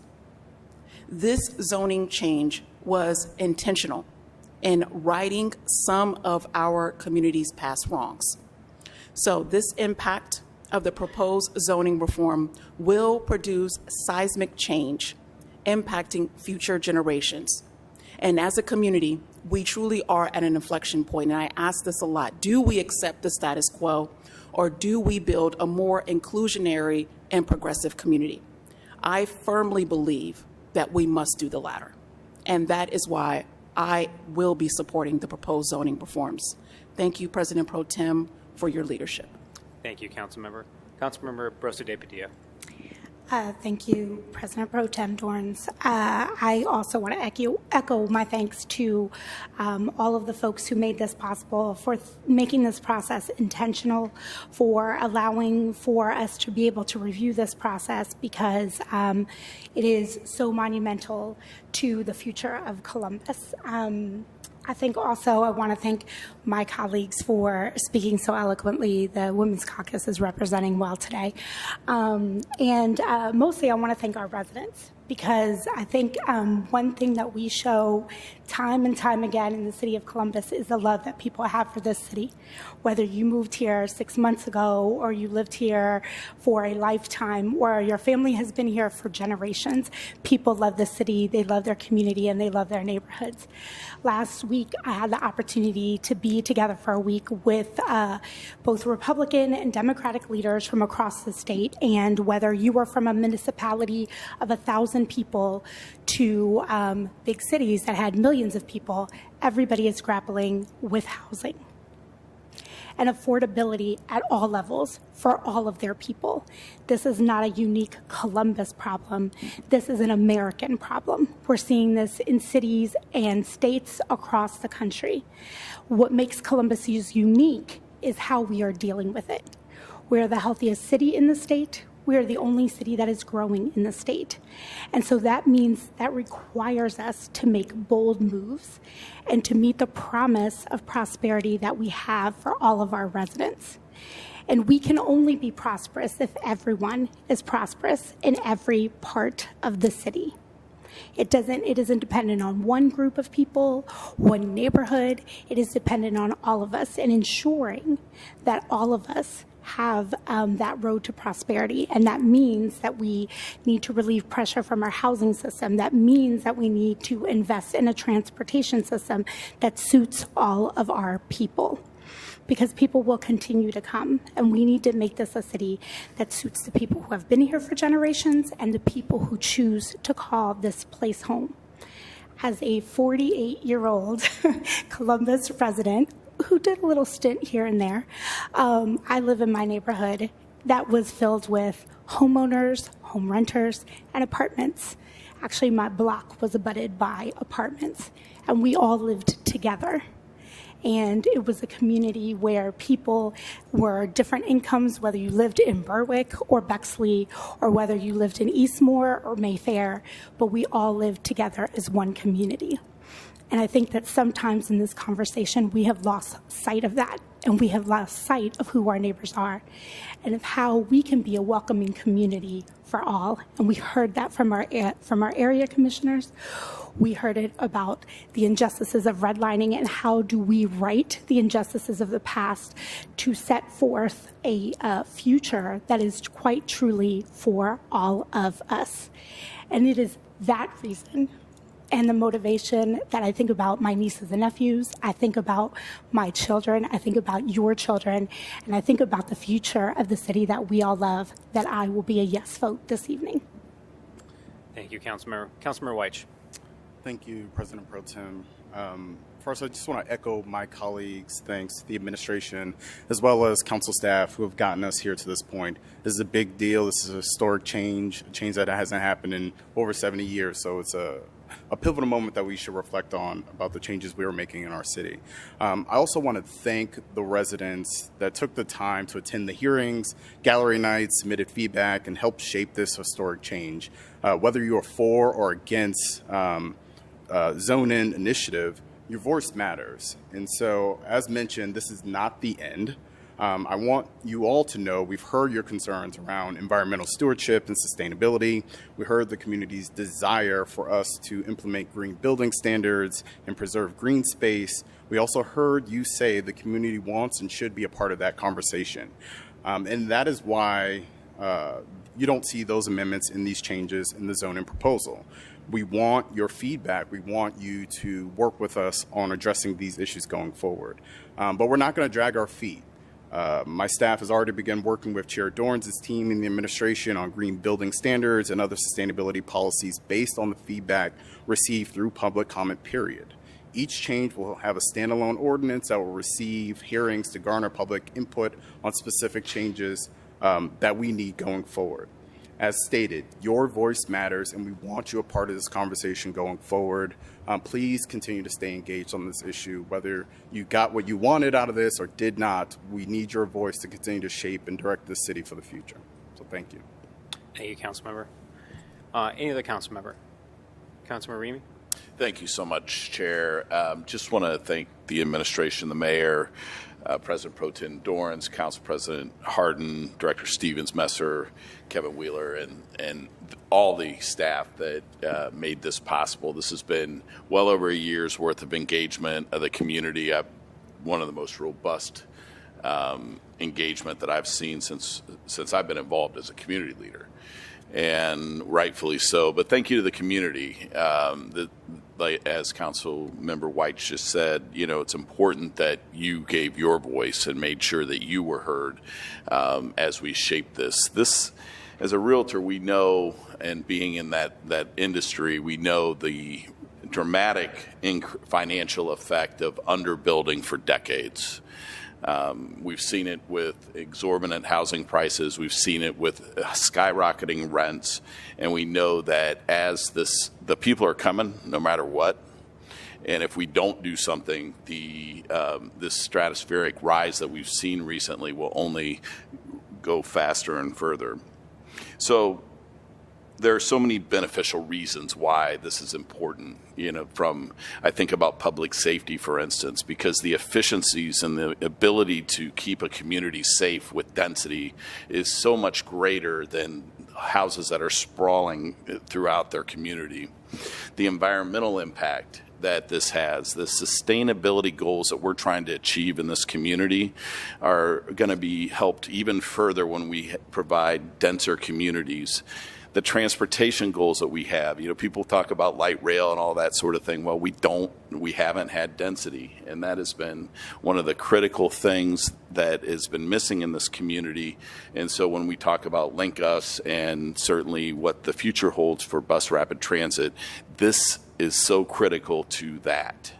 And we need to make sure that not only are we, keeping pricing of housing sustainable, but we're also providing opportunities for people to move around this city that does not require a car every single place that you go. So I think that, we look at the amount of investment, and I think if you look at listen to any podcast about housing and the fact that this country is underbuilt, there's a reason why there's a select few of developers in this community, because when you have the complexities of this zoning code and the cost that it takes to get through a year's worth of zoning, 18 months worth of zoning, 2 years of zoning, it causes so many developers from around this country to invest their time and money in other places. So again, when we think about the cost to build here, the lack of competition, these are all things that are going to further advance our community and make sure that we have a much more competitive market. And so I'm excited to vote yes on these ordinances this evening. Thank you, Chair. Thank you, Councilmember. Any other council members?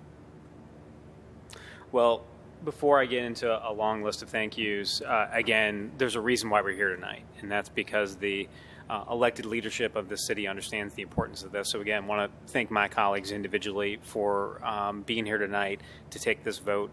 It's Council President Hardin, who's been a partner on this for the last several years. Thank you for all that you've done to get us here tonight, and certainly to the mayor.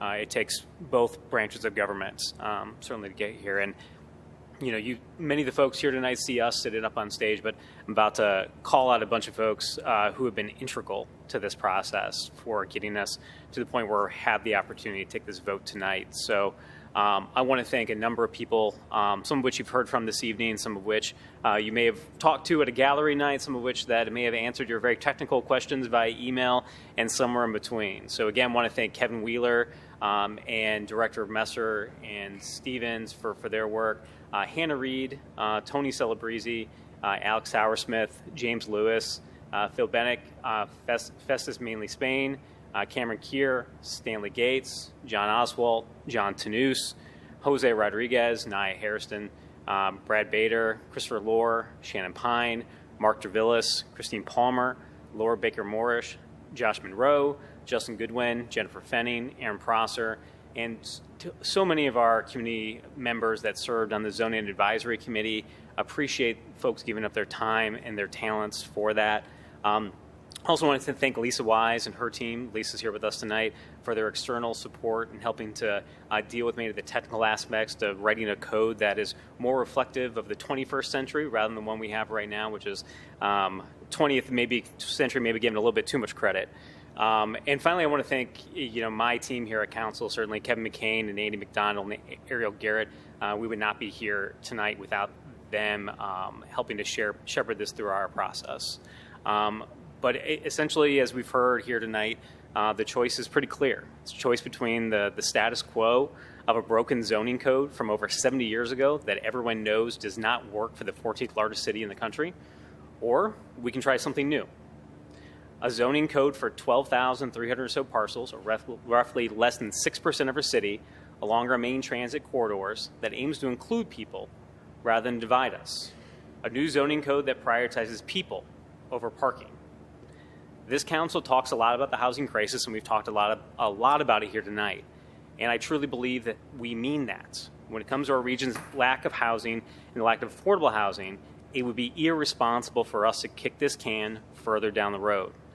As we've talked about, our zoning code has not been updated comprehensively in over 70 years. We can't wait another 7 hours, 7 days, 7 years, or God forbid, another 70 years.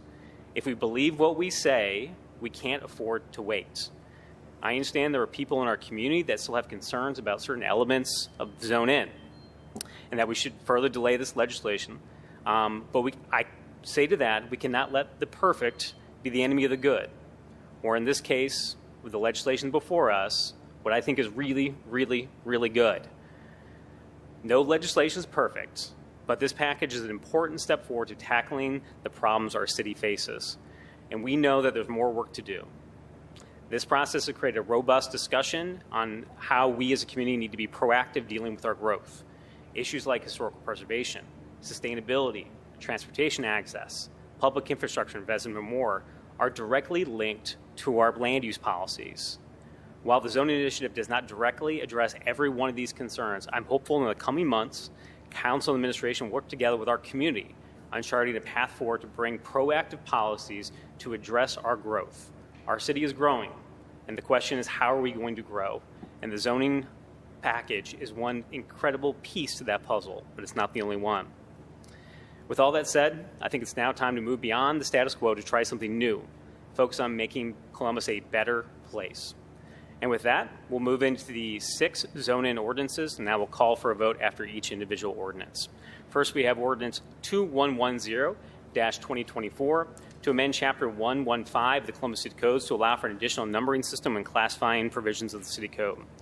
This ordinance will allow for the new Title 34 of the 2024 Zoning Code to use a different numbering system than is currently required by City Code Section 115.07 in order to address the administration and council's desire to update our zoning code. This will allow it to be easier to navigate and allow for other provisions of the City Code to be transferred and for future provisions to be added to the new code using this new numbering system. Do my colleagues have any questions or comments? Seeing none, I move for passage. Clerk, please call the roll. Bangston, Barosa de Padilla, de Alcauer, Dorans, Favor Green, Remy White, President Hart. Passed. Thank you. Next, we have Ordinance 2111-2024 to amend various provisions of Title 33 of the Columbus City Codes and to enact Chapter 3304 to provide for the effective and efficient implementation of the 2024 Zoning Code, to repeal various existing provisions of Title 33, and to address necessary code cleanup. The evolving nature of the Title 34, the updated zoning code, requires it to work in conjunction with certain administrative and technical elements that currently exist in our Title 33 zoning code.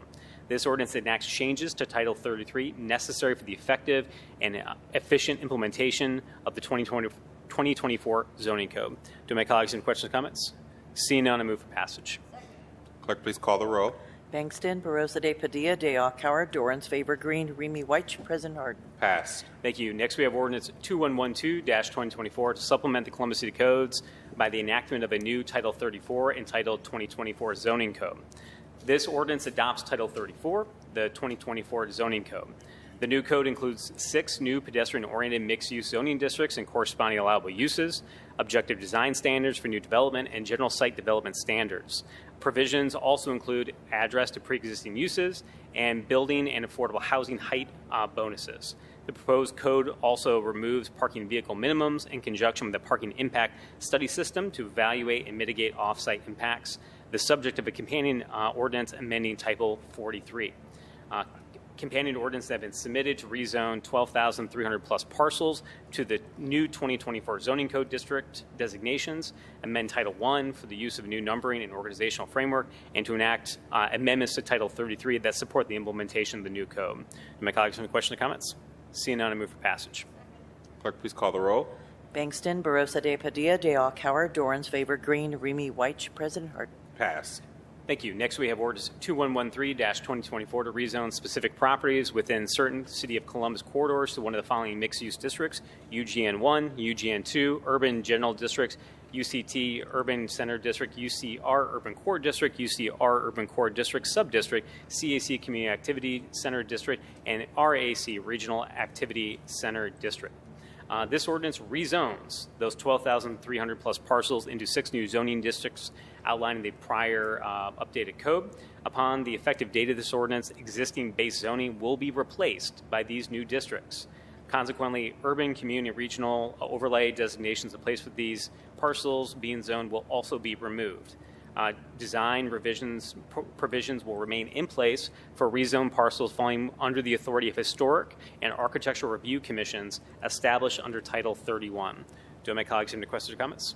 Seeing none, I move for passage. Clerk, please call the roll.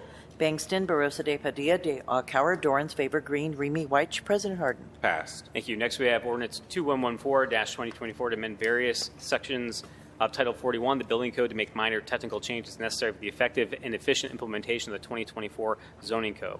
It is necessary to clarify how the city's site plan review and building permit process will work in conjunction with the changes currently being undertaken and incorporated in the 2024 Zoning Code into the existing administrative framework of current city codes. Therefore, various sections of Title 41 have been amended to make minor technical changes necessary to accomplish the effective and implementation of the new zoning code. Any questions or comments? Seeing none, I move for passage. Clerk, please call the roll. Bangston, Barosa de Padilla, de Alcauer, Dorans, Favor Green, Remy White, President Harden. Passed. And finally, we have Ordinance 2115-2024 to supplement the Columbus City Codes by the enactment of a new Chapter 4310 entitled Parking Impact Code. The proposal to eliminate minimum vehicular parking requirements for the zone-in Phase 1 districts generated extensive public feedback through the aforementioned public comment period that was held over the last several months. Public feedback included a mixture of support for market-based parking strategy and a concern that new development may create spillover parking impacts in surrounding neighborhoods. To address these concerns while supporting the broader goals of the zone-in effort, city staff has developed a new strategy to require parking impact review for development within the new 2024 zoning districts. This ordinance enacts Title 43, plotting and engineering code necessary to implement a parking study impact requirement for new and expanded development or changes of use within the new 2024 zoning districts. Any questions or comments? Seeing none, I move for passage. Clerk, please call the roll. Bangston, Barosa de Padilla, de Alcauer, Dorans, Favor Green, Remy White, President Harden. Passed. Thank you, Council President. That's all I have at this time.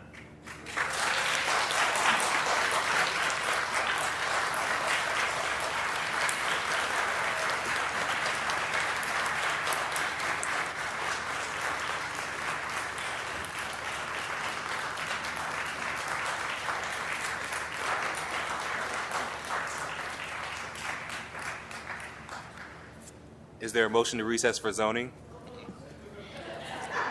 Clerk, please call the roll. Bangston, Barosa de Padilla, de Alcauer, Dorans, Favor Green, Remy White, President Harden. In recess.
Everybody don't stop, don't quit. Do it like this. Do it like this. Do it like this.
Turn it out.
Turn it out.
Meeting number 44 will now come to order.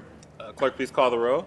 Bangston, Barosa de Padilla, de Alcauer, Dorans, Favor Green, Remy White. President Harden. Can I get a motion to conclude the reading of the journal?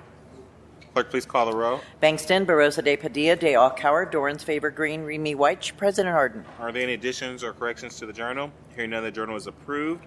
We'll now go to the Zoning Committee. Councilmember Dorrance chairs that committee. All members serve one. And Councilmember, the floor is yours.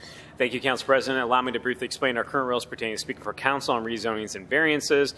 We only hear a staff presentation for ordinances that have a disapproval from a recommending body, or if we have a public speaker signed up to speak against an ordinance. We permit 3 speakers on each side of an ordinance, 3 proponents, 3 opponents. We ask that speakers limit their remarks to 3 minutes per the standard rules of City Council. Only those who own property within 125 feet of an address that is subject to variance request are legally able to make public comments pursuant to advice from the City Attorney's Office on council variances. All speakers on council variances, including city staff, area commissioners, applicants, and members of the public, will be sworn in before they give testimony. Representatives of the area commission are always able to speak on an ordinance, but do not need to fill out a speaker slip. But we do ask you alert city staff of your intentions to speak at this committee. This evening, we have 3 public speaker slips. On the advice of the city attorney, I will now swear in city staff. Please stand and raise your right hand to be sworn in. Do you swear or affirm the testimony you're about to give shall be the truth, nothing but the truth, that you shall answer in painful penalty of perjury? If so, please say I do. I do. Thank you. Please let the record reflect that Tim Dietrich from the Department of Building and Zoning Services, Christopher Lohr from the Division of Planning, who is also representing the Division of Housing tonight, and Dan Bleschman from the Division of Traffic Management, has been sworn in. First, we have Ordinance 2122-2024 to rezone 2474 McKinley Avenue, being 50.2 plus acres located on the north and south sides of McKinley Road at the terminus of Fisher Road, from M Manufacturing District and R Rural District to AR1 Apartment Residential District, ARLD Apartment Residential District. This 50-acre site consists of 7 parcels developed with various storage buildings and junk salvage yards, and the requesting rezoning will allow for a multi-unit residential development with up to 904 dwelling units, which is consistent with the existing multi-unit residential development to the north along McKinley Avenue. Staff notes that an economic development agreement with parkland dedication has been adopted by the city and will convey between 12 and 17 acres for future public parkland on the site. Proposal is approved from City Staff, Development Commission, and the West Side Area Commission. Do I have my colleagues have questions or comments? Seeing none, I move for passage. Clerk, please call the roll. Bangston, Barosa de Padilla, de Alcauer, Dorans, Favor Green, Remy White. President Harden. Passed. Thank you. Next, we have Ordinance 2127-2024 to rezone 3925 Alum Creek Drive, being 0.90 plus acres located in the southeast corner of Alum Creek Drive and Williams Road, from CPD Commercial Plan Development District to CPD Commercial Plan Development District. The site consists of 1 undeveloped parcel with a update that the allowable uses of the site are consistent with the South Alum Creek Neighborhood Plan recommendation for office and retail commercial uses at this location. The proposal is approved from City Staff, Development Commission, and the Far South Area Commission. Do my colleagues have any questions or comments? Seeing none, I move for passage. Clerk, please call the roll. Bangston, Barosa de Padilla, de Alcauer, Dorans, Favor Green, Remy White. President Harden. Passed. Thank you. Next, we have Ordinance 2132-2024 to rezone 2195 Holt Road, being 18.11 acres located on the west side of Holt Road, 300 plus feet south of Alcire Road, from R Rural District to LAR1 Limited Apartment Residential District. The site consists of 18 acres of 4 parcels, each developed with single-unit dwelling, and the proposed rezoning will allow for multi-unit residential development containing up to 360 units, 72 of which will be affordable housing at 60 to 80% area median income level. For an individual, that's $41,000 to $55,000 per year, and $59,000 to $79,000 for a family of 4. Occupations associated with those income levels could be legal assistants, customer service reps, daycare teachers, union construction workers, registered nurses, and entry-level police and firefighters in the city. The proposal has approvals from city staff, but disapprovals from Development Commission and the Westland Area Commission. Due to those disapprovals, we'll now hear from city staff presentation, and we'll hear from the applicant and the public speaker signed to speak on the ordinance. We'll start with Mr. Tim Dietrich from the Department of Building and Zoning Services. The floor is yours. Good evening, Chair Dorrance, President Harden, members of council. The 18.11 acre site consists of 4 parcels, each developed with a single unit dwelling in the R Rural District. The proposed LAR1 Limited Apartment Residential District will allow redevelopment of the site with a multi-unit residential development containing up to 360 units at 19.88 dwelling units per acre. The submitted limitation text includes use restrictions and commitments addressing traffic improvements, landscaping, site design, and building elevations. The site is within the planning area of the Westland Plan, which recommends residential development at 3 to 5 dwelling units per acre. While the proposal is higher in density than recommended by the plan, it is consistent with Columbus Citywide Planning Policy's design guidelines and is reflective of the emerging development patterns in the area. Staff also notes the proposed LAR1 district is aligned with city objectives for providing more housing throughout all areas of the city and therefore recommend approval. Thank you, Mr. Dietrich. Any questions to the department at this time? Seeing none, we'll move to Division of Planning Manager Christopher Lohr. Mr. Lohr, the floor is yours. Chair Dorans, President Hardin, and members of council, planning is supportive of this proposal. The Westland Plan recommends residential at 3 to 5 units per acre at this location. Although that proposed density exceeds the plan recommendation, staff recognizes that the proposal's proximity to developments of a comparable intensity to the north and northeast along Holt and Alkire roads, and therefore support the use with site design consistent with Columbus Citywide Planning Policy's design guidelines. Again, consistent with C2P2 recommendations, stating lower density residential be buffered from adjacent uses, staff requested a continuation of the perimeter landscape buffer along the site's southern boundary as a screening measure from less intense uses and to supplement the existing tree stands in the area. The applicant has met those requirements, and we are therefore in full support. Thank you. Thank you, Mr. Lohr. Any questions from colleagues for Mr. Lohr? Finally, we'll have Mr. Dan Bleshmet from Traffic Management. Dan. Thank you, Chair Dorans, President Hardin, members of council. This site was required to complete a traffic impact study to evaluate the proposed access plan for this proposed area development and to evaluate potential off-site responsibilities applicable to this proposed area of development.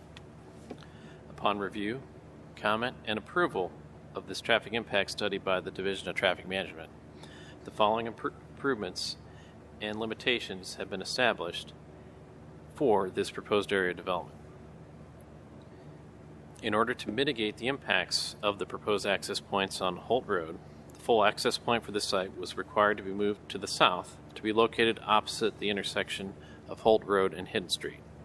The access point to be located opposite the intersection of Tolbert Avenue was required to be limited to only right-in, right-out turning movements, and turn lane improvements will be required along the frontage of the site at each access point.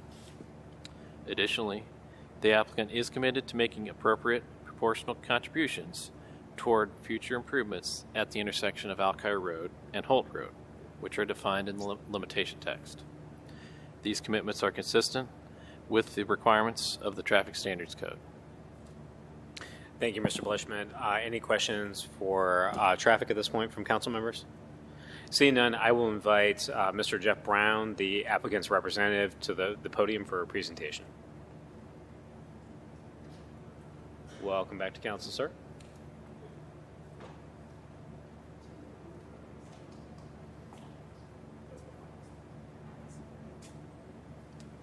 Good evening. Jeffrey L. Brown, attorney with Smith & Hale.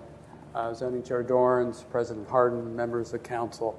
There's been a lot of discussion earlier this evening about the city needing housing and how best to provide that. I think this is a perfect example of an appropriate use creating housing to meet the city's needs. When you look at our site plan here, you will see at the north end of the property is where we have some neighbors, and at the northwest corner. So we considered that when we laid out our site. If you look at that, we have a detention area at the northeast corner. We have ends of the buildings that are facing north, and we have our one-story garages that we're asking for a height variance to 16 feet. So we took that in consideration when we laid out this site. In addition to that, we created a setback for parking and building along the north and west side of 50 feet, which is twice as what the code would require. And we also put landscaping in that area, and that's what we started out with. We engaged the community, numerous meetings. The end result of those meetings were additional landscaping, a 6-foot mound, a 6-foot fence along the north and west property lines. In addition, you heard from planning that they asked us to extend landscaping along the south property line, and we've done that. So you've got perfect buffer and setbacks along the north and west and south side. In terms of traffic, which is something we always talk about, we were approached by a property owner to the south after our first neighborhood meeting. He was interested in selling, and we incorporated his parcel into the development. The effect of that was allowing us to move our full access curb cut to the south, further away from the intersection. So as you heard from traffic, we now at the north end have a right in, right out with a turn lane proposed. We have a full access further away from the intersection at the south end with, again, a turn lane. We did a traffic study, and something unusual happened with that. They asked us to come back and look at Alkire and Holt, and they wanted us to evaluate a roundabout. So we did that. We did all the engineering information for them. We did cost of materials, et cetera. And as Mr. Bleshman indicated, there is a contribution of nearly $264,000 for that intersectional improvement that is part of what we're doing. We are going to use the citywide CRA with this project. So 36 units will meet 60% of AMI. Another 36 units will meet 80% of AMI. The city needs housing. This project is done properly. It provides the housing. It provides the affordability element. It provides the proper buffer and other commitments in terms of building elevations, the site plan itself, and the traffic commitments. We need housing. This project provides it. Thank you. Thank you, Mr. Brown. Any question from council members at this time for the applicant's rep? Councilmember Green. Jeff, I just have a quick question for you. If so, the setback is double, you said, what it needs to be. If at some point down the road, just given the amount of development that's occurring in that area, there needed to be some sort of roadway expansion, which I know we're trying to move away from, don't judge me, but just in case, like, would there be a right-of-way available to be able to do that down the road if that was needed? Yes, the city has, it used to be the thoroughfare plan, I don't know what you call it now.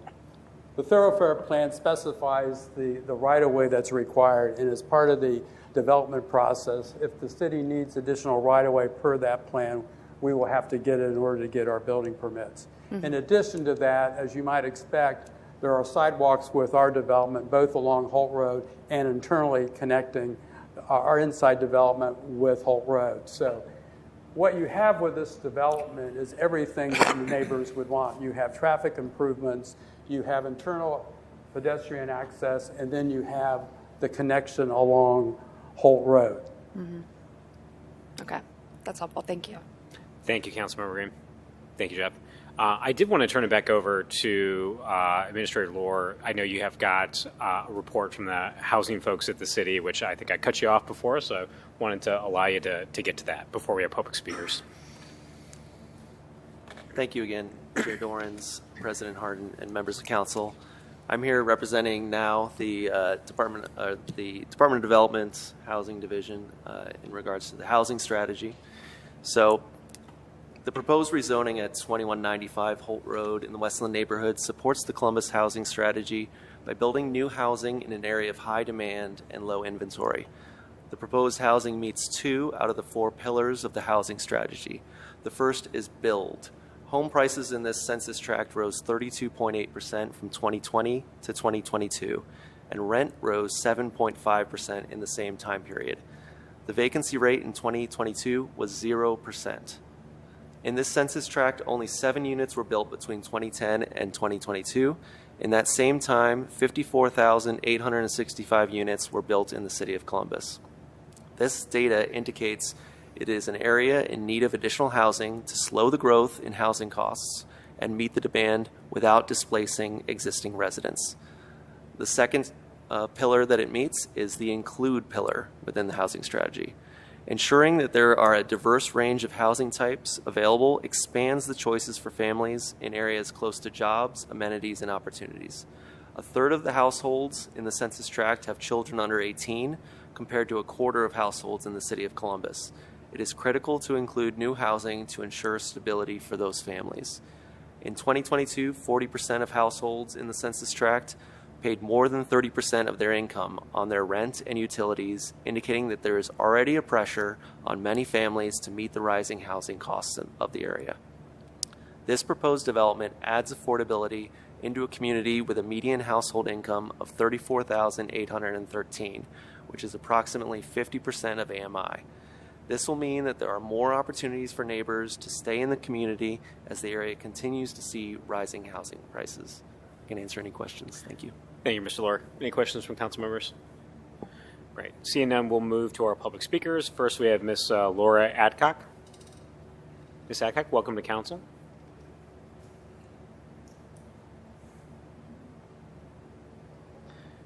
And I appreciate you bearing with us. I know it's a long evening. Whew, you're telling me. All right, thank you. Thank you, Council. Our opposition to this request is based on the population density proposed for the land compared to the land use around it and the public safety issues it thereby exasperates. The developer has already begun building 19.4 units per acre on the property at 4300 Alkire Road, approximately a half-mile away from this proposal, and has been approved for another development at 2005 Demorest Road that will place nearly 200 more units less than a mile from this proposed development. When viewed individually, the projects may seem minor, but when viewed collectively, are over 600 units in less than a 1 mile radius of each other. This proposal represents a density 4 to 20 times larger than surrounding neighborhoods and a density 100 times greater than the homes it is proposed to replace. Despite what is noted in the Traffic Department's comments, approval of this proposal would be a significant departure from the existing zoning and Westland area plan and would place the largest apartment development with no transitions from commercial, as noted in previous approvals, in an area surrounded by residential single-family homes. For this reason, the sheer density of proposed development in a rural zoned area, the Westland Area Commission Zoning Committee voted unanimously against the proposal. The Westland Area Commission, a body that found Metro's other two development proposals appropriate, voted 0 to 10 against this project. Columbus's own City Development Commission voted against this develop 1 to 4. Our neighbors' concerns that have been echoed by these public bodies in the following terms. This site is not appropriate for the intensity of this proposed development, Westland Area Commission zoning. 4 of the city's development commissioners have submitted statements indicating the following: too much in one place, all at once, appropriate site for housing but too dense, even with traffic improvements. The developer's 600 units planned and built put an undue strain on the community. This is not sufficient, transitioning, and the density is high. Intense and dense, the neighborhood is not in support. Combined, the Metro projects would add over 600 units less than a mile from the Holt-Alkire intersection. As residents of this area will attest, the traffic at this intersection is busy at most hours and dangerous in high-traffic morning and afternoon spans. For example, during the week of April 15th, over the span of 4 days, this intersection had 2 multi-vehicle injury accidents requiring extensive response from Columbus Emergency Services. This ordinance includes language for the developer's contribution to future improvements at Holt-Alkire roads, but the fact is with approval, these units will further impact traffic safety well before any infrastructure developments take place. C2P2 guidance seeks consideration of open space and preserving existing mature trees. At present, the Z23-045 proposal includes a bare minimum of green space for a small dog park and community gardens, appearing to disregard any consideration of preserving existing mature trees and buffers and uses the landscape mound as the only screen from adjacent properties. Thank you for your time. Thank you, Ms. Adcock. Any questions from council members? Seeing none, the next speaker to come for council is Mr. Andrew Elder. Mr. Elder, welcome to council.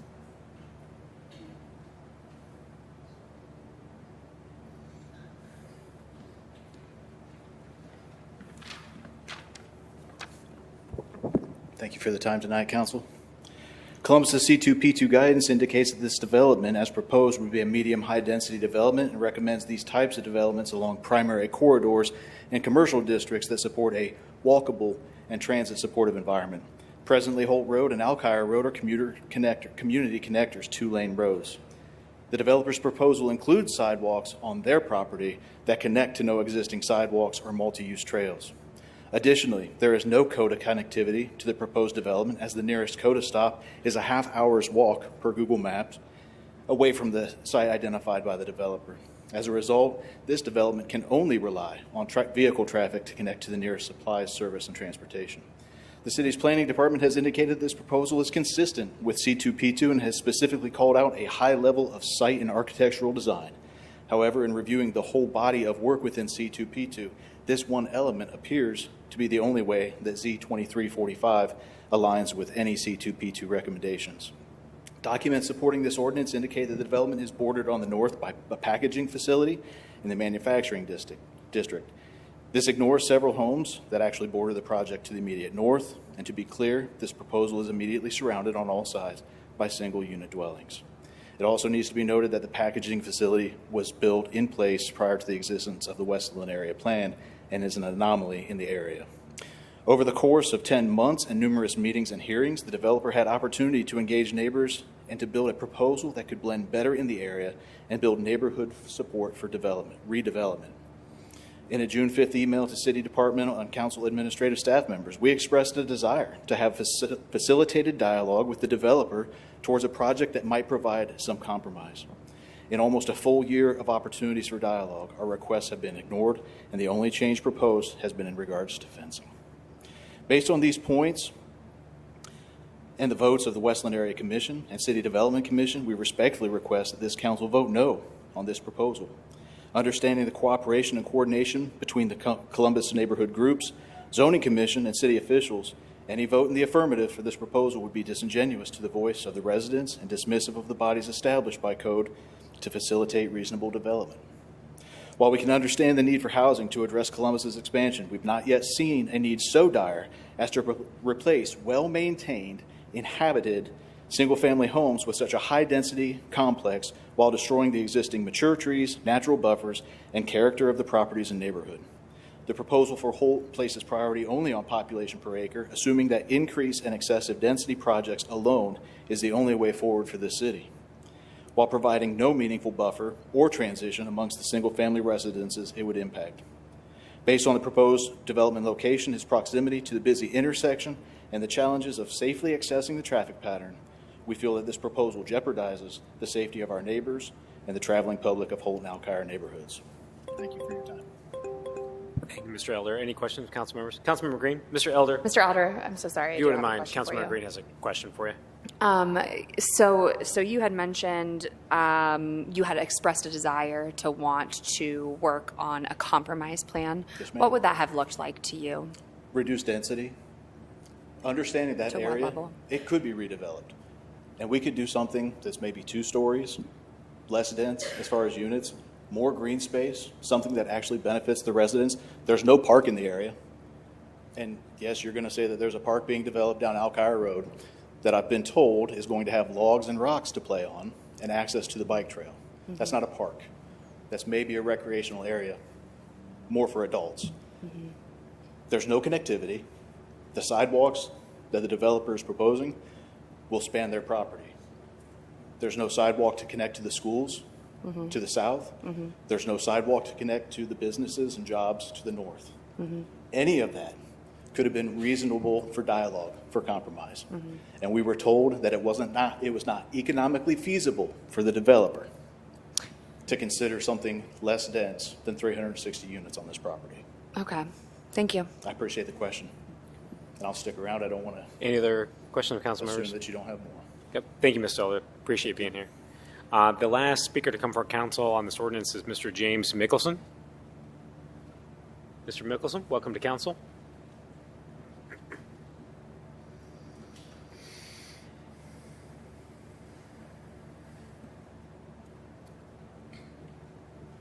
Thank you, President Harden and council members. I'm a 24-year resident of Grove City. I've lived in my current property for 10 years, and I lived in the subdivision directly across the road for the previous 14 before that. In that amount of the time, I've seen Grove City grow and prosper. Numerous businesses have moved in, housing has moved in, apartments have moved in, single-family homes have moved in. Even with all of that growth and development and seeing several of my friends and neighbors sell their properties to help support these, we still haven't been able to keep up with the housing demand. We know we have a housing problem. We know we need more ability to house people at different income levels, which this provides. I worked closely with the developer The developer has met all of my needs and demands. I can't say how they've worked with other people, but I can talk about my relationship with them, and it's been positive. I have investment properties in Grove City. We are invested in Grove City. If my property sells, I will buy another property in Grove City to live at. You know, I care about the community, and I want to see it continue to grow, and it can't continue to grow without more housing, without the ability to bring more people in. Thank you, council members. Thank you, Mr. Mickelson. Any questions or comments, council members? See none. Thank you for being here, sir. I want to invite the applicant's representative back for any comments you'd like to make after public comment. I see this all the time. You see this on Monday night. A lot of development has occurred in the city without the foresight and the benefit of what we now require developers to do. Yes, we have a solid sidewalk. It goes nowhere. But we're the first start, and we can't repeat the mistakes of the past. So what you're seeing with our proposed development is all the things that you want.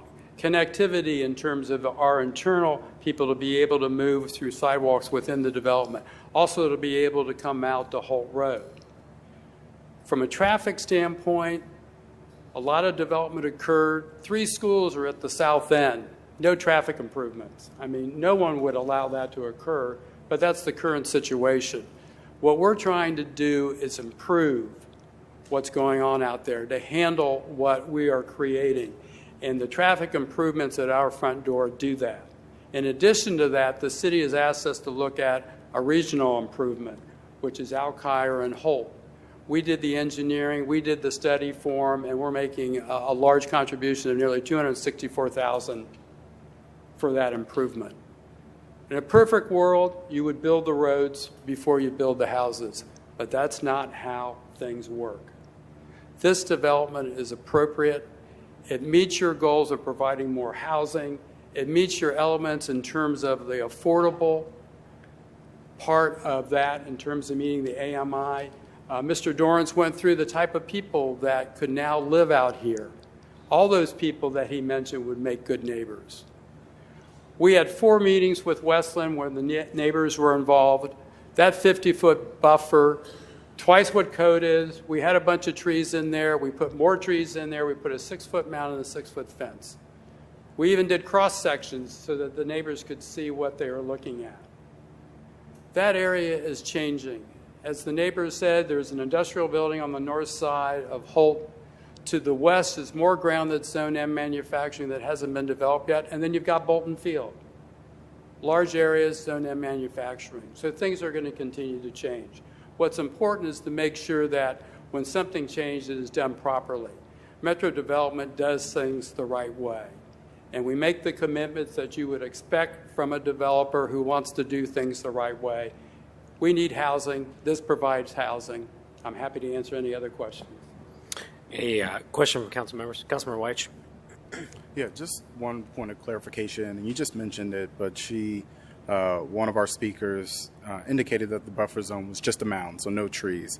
But based on your statement, it would be both. Is that correct? Yeah, if you could put up the drawing, you can see the evergreens that are there. So it's a mounding, a fence, and evergreens. Thank you.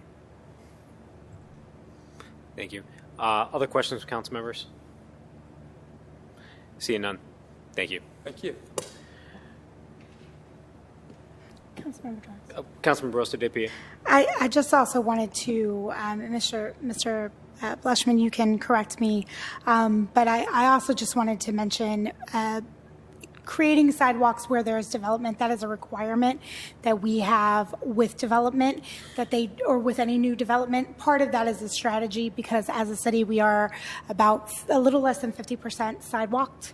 And so this is a strategy where it feels like this may be a sidewalk to nowhere. The hope is that we infill the sidewalk.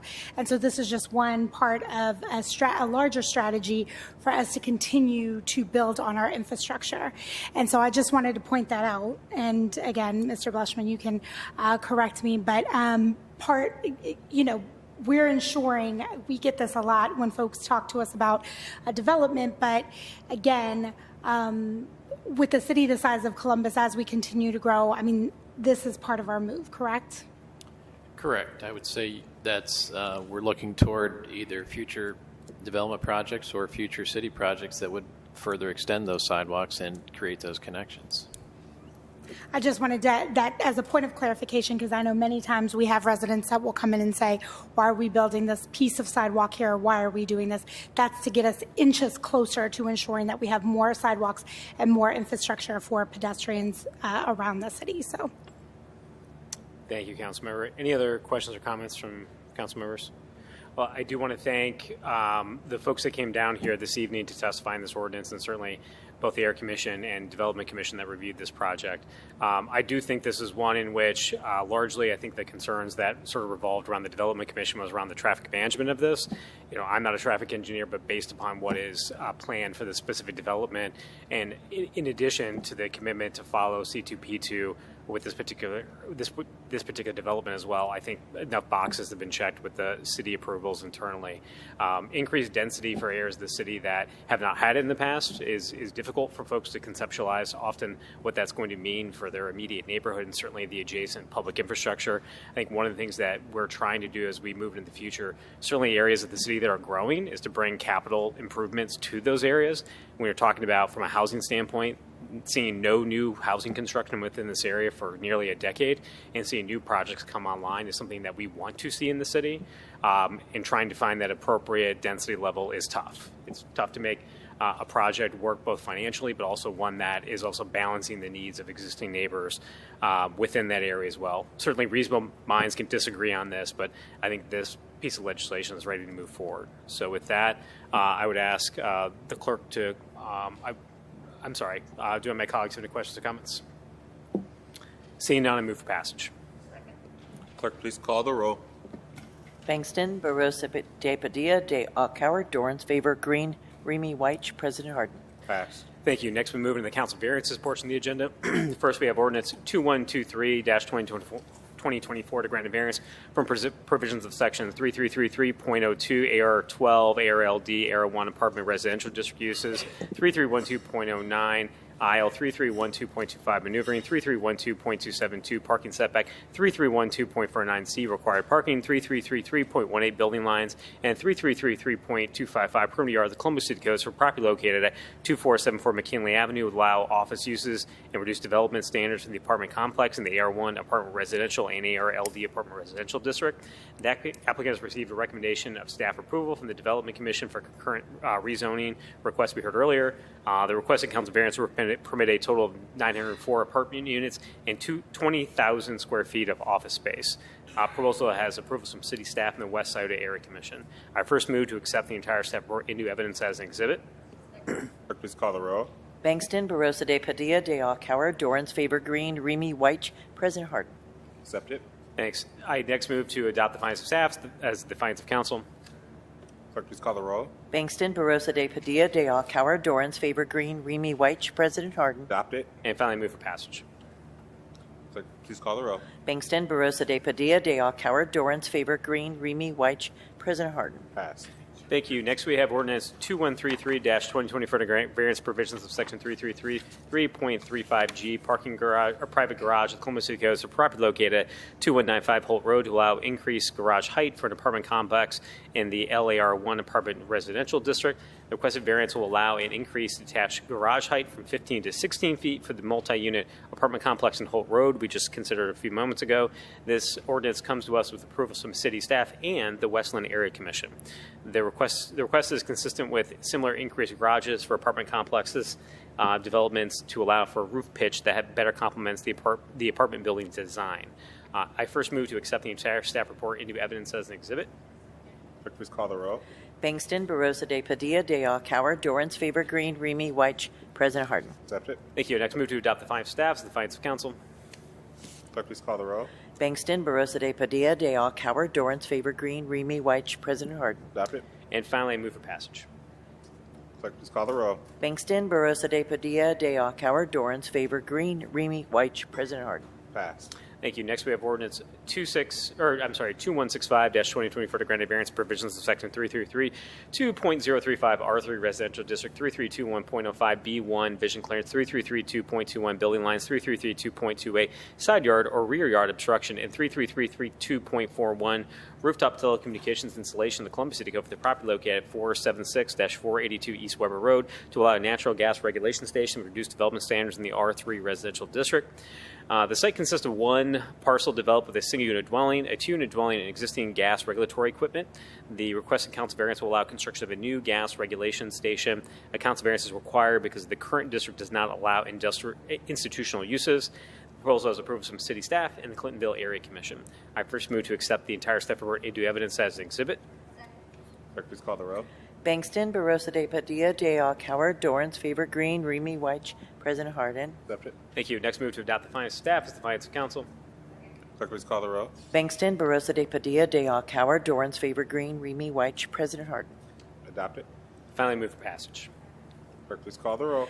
Bangston, Barosa de Padilla, de Coward, Dorrance, Favor Green, Remy White, President Harden. Passed. Thank you. Next, we have ordinance 2167-2024 to grant a various provisions of section 333 2.035 R3 residential district 3312.49 required parking 3332.05 A4 area district lot width requirements 3332.13 R3 area district requirements and 3332.19 fronting 3332.26 F minimum side yard permitted 3332.27 rear yard and 3332.28 side or rear yard obstruction of the Columbus City Codes for property located at 1588-1590 Franklin Avenue to allow two-unit dwelling and single-unit dwelling in one lot with reduced development standards in the R3 residential district. The site consists of a two-unit dwelling, and the applicant proposes a new single-unit dwelling over a detached garage, better known as a carriage house. A council variance is required because the current district does not permit a two-unit dwelling with a single-unit dwelling on the same lot. The proposal is approved by city staff and the nearest area commission. I first move to accept the entire step report into evidence as an exhibit. Clerk, please call the row. Bangston, Barosa de Padilla, de Coward, Dorrance, Favor Green, Remy White, President Harden. Accept it. I next move to adopt the findings of staff as the findings of council. Clerk, please call the row. Bangston, Barosa de Padilla, de Coward, Dorrance, Favor Green, Remy White, President Harden. Adopt it. And finally move for passage. Clerk, please call the row. Bangston, Barosa de Padilla, de Coward, Dorrance, Favor Green, Remy White, President Harden. Passed. Thank you. Next, we have ordinance 2168-2024 to grant a variance provisions of section 3367.01 M2 Manufacturing District 3312.49C required parking 3367.15B M2 Manufacturing Special Provisions and 3367.29 storage of Columbus City Codes for the property located at 424 Woodland Avenue to allow retail use and with reduced development standards in the M2 Manufacturing District. Site consists of one parcel developed with a warehouse located on the 670 graphics control overlay.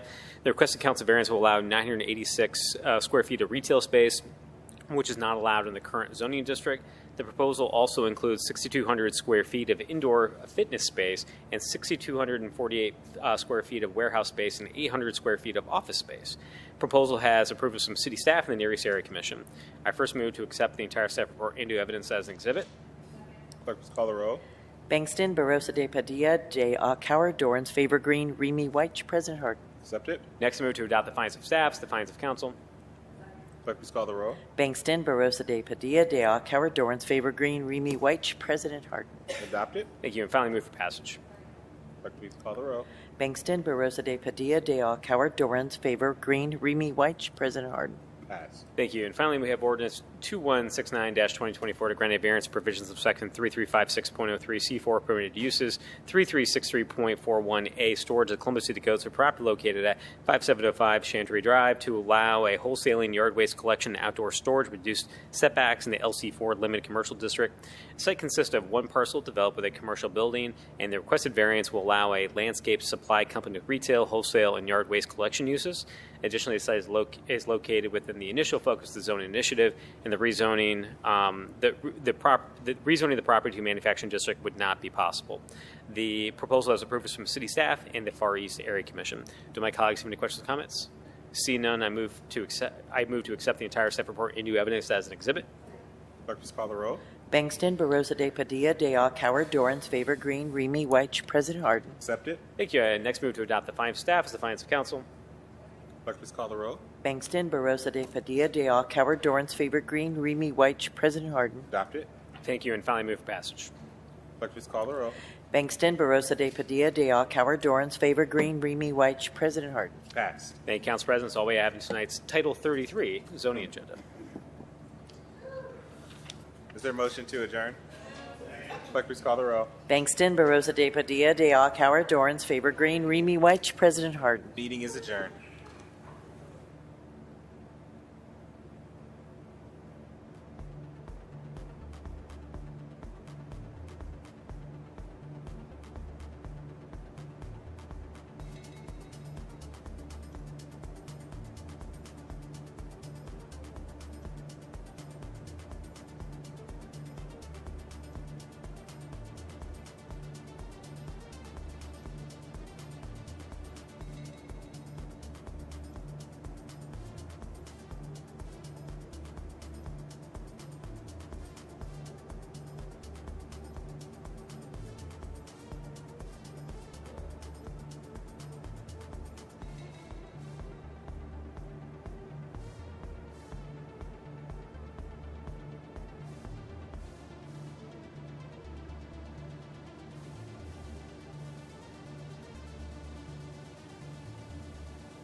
Clerk, please call the roll. Bangston, Barosa de Padilla, de Alcoward, Dorans, favor green, Remy White, President Harden. We are back in meeting 43. The next committee to come before council is the Finance and Governance Committee, chaired by Councilmember Bankston. Councilmember, the floor is yours. Thank you, Council President. First up tonight in the Finance and Governance Committee for second reading, we have Ordinance Resolution 0177X-2024 to accept the Capital Improvement Program 2024 through 2029 as described herein as the primary guide for future capital improvements budget ordinances and to declare an emergency. This ordinance represents the city's annual capital improvements program requests, while the next ordinance, Ordinance 1907-2024, represents this year's actual capital improvement budget. Just as a refresher, this capital improvements program, or the CIP as it's referred to, is the city's 6-year capital improvements plan for all departments for the periods of 2024 through 2029. It outlines current year and future year anticipated investments in city capital infrastructure projects. The 2024 capital improvement budget, or the CIB as it's referred to, represents the first year of the city improvement capital city improvement plan and is subject to passage of this resolution. By capital improvements, of course, I'm referring to all of our physical assets here in the city, our roads, our waterways, our physical infrastructure that we touch and feel every single day. Over the last month and a half, Council held 2 bus tours with different stakeholders on different sides of town, as well as 3 public hearings to receive feedback from residents on this year's proposed budget and to learn the infrastructure needs that exist in our various neighborhoods. In addition to that, we did, as we do as a tradition, request feedback from all of our area commissions, which we have compiled all that and gotten information from all of our departments on those requests as well. I would want to pause and thank Mayor Ginther, Auditor Kilgore, Director Kathy Owens, the entire cabinet and all staff that engaged with us during this process. I would also like to thank my council colleagues for their engagement and advocacy as we considered amendments to the $1.99 billion proposed budget. And I also want to pause and thank my colleagues too for advocacy throughout the process, even before that. I was really pleased to see in this proposed budget a lot of outside agencies that a lot of us on this dais care about and advocated for many years to see some of those projects move forward. And so I want to thank them for that advocacy of what was in the budget and also the additional amendments that we will announce later. As we approach the bond sale next spring, which will give us the actual liquid cash to act on the projects in this budget. So if any of you were keeping track, that's called city years, right? So we passed it for 2024, but we actually don't go to the bond sale until 2025. So these are actually projects that won't hit the ground and be in the shovel until next year. And so we will share additional details as we get closer to that bond sale on some of the exciting projects to come to our neighborhoods and what council has championed during this process. It does look like we have one speaker this evening on this resolution. I'm not sure if Mr. Newman is still here. I know it's been a long evening. Mr. Newman, welcome back to council. I'll have you come up and speak at this time. And I think you know the deal, 3 minutes and any organization you represent. Hello, thanks for having me back up. Still Aaron Newman, 8844 Atherton Road, and still with the Far Northwest Coalition. We appreciate, again, the opportunity to come out and share. I mentioned to the board that I would come out and share our disappointment that our capital improvement budget priorities have gone unanswered yet again for another year. We'll try again next year, of course, and we understand there might be some more participatory options for the budget process in the works. We'd love to see that, of course. But in the meantime, we again put forward our major priorities, and once again, your staff has let us know that they will not be coming up anytime soon. So again, we'll try again next year, but in the meantime, just wanted to come and share on behalf of the board our disappointment that these priorities are not being met and our residents are still in need of these improvements. Absolutely. And thank you, Mr. Newman, for engaging. I know that you were at the hearings as well and submitted your testimony. And I think, as you pointed out, it's not in this year, but I appreciate your continued advocacy. As we always discuss, we're a city of 222 square miles, and there's a lot of things that have to get done on every side of town. So thank you all for continuing to be a part of the process and engaging, and look forward to engaging with you in the coming years as well. Okay. Thank you. All right, and with that, are there any comments or questions from my colleagues? Councilmember Rosa de Padilla. Thank you, Chair Bankston. I just wanted to also say, and I think I said this during the budget hearings as well, but I think that, the capital budget is one strategy to meeting the priorities of our communities. And, with some of the other improvements that we have coming along with Link Us, last week we announced a number of projects out of the some 80-some projects that would come with some of the infrastructure dollars that would come with Link Us. 30, some of those were in the Columbus region, and they were all over the city. Again, with a project like Link Us, there are other infrastructure dollars that would come to meet some of them. So again, this is just one strategy. There's other pieces of it. And, coming together to do a better job of figuring out how that meets some of the needs and some of the things that communities have been advocating for is a continued conversation. So I just wanted to highlight that as we're having these conversations, because again, this is not the only opportunity to meet some of those needs. Thank you, Council Member, and thank you for being at those hearings as well. Before I move for passage, President Hart, I just wanted to underscore the historic nature of this meeting tonight. I mean, we passed historic zoning legislation to keep up with our growth and what we're seeing in the region. And then even this budget is a historic capital budget, $1.99 billion. It shows the growth of our community. It shows the resilience of our community as other cities around this nation are contracting and having to make difficult and tough decisions. The city of Columbus continues to be strong and continues to make sure that we're making the investments necessary to accommodate that growth, as well as the policy changes that align with it. So really, again, thankful for everyone who put work into this budget process. Seeing no comments or questions from my colleagues, I move to amend as submitted to the clerk.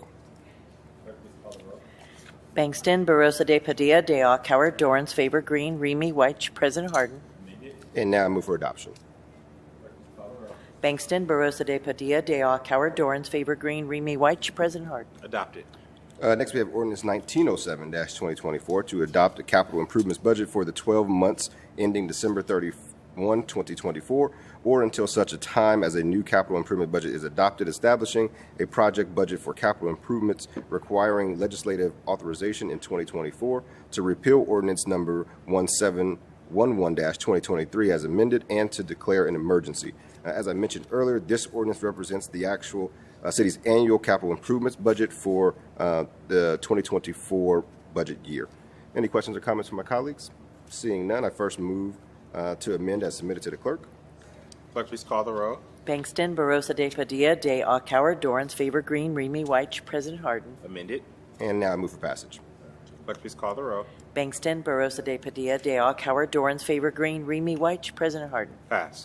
Next, we have ordinance 1655-2024 to authorize the Director of the Department of Technology to enter into contract with Brown Enterprise Solutions, LLC, for purchase of an editing server to be installed at the data center, to authorize the waiver of relevant sections of Section 329 of the Columbus City Code relating to competitive bidding, and to authorize the expenditure of $113,228.44 from the Department of Technology Information Services Division Information Services GO Debt Fund.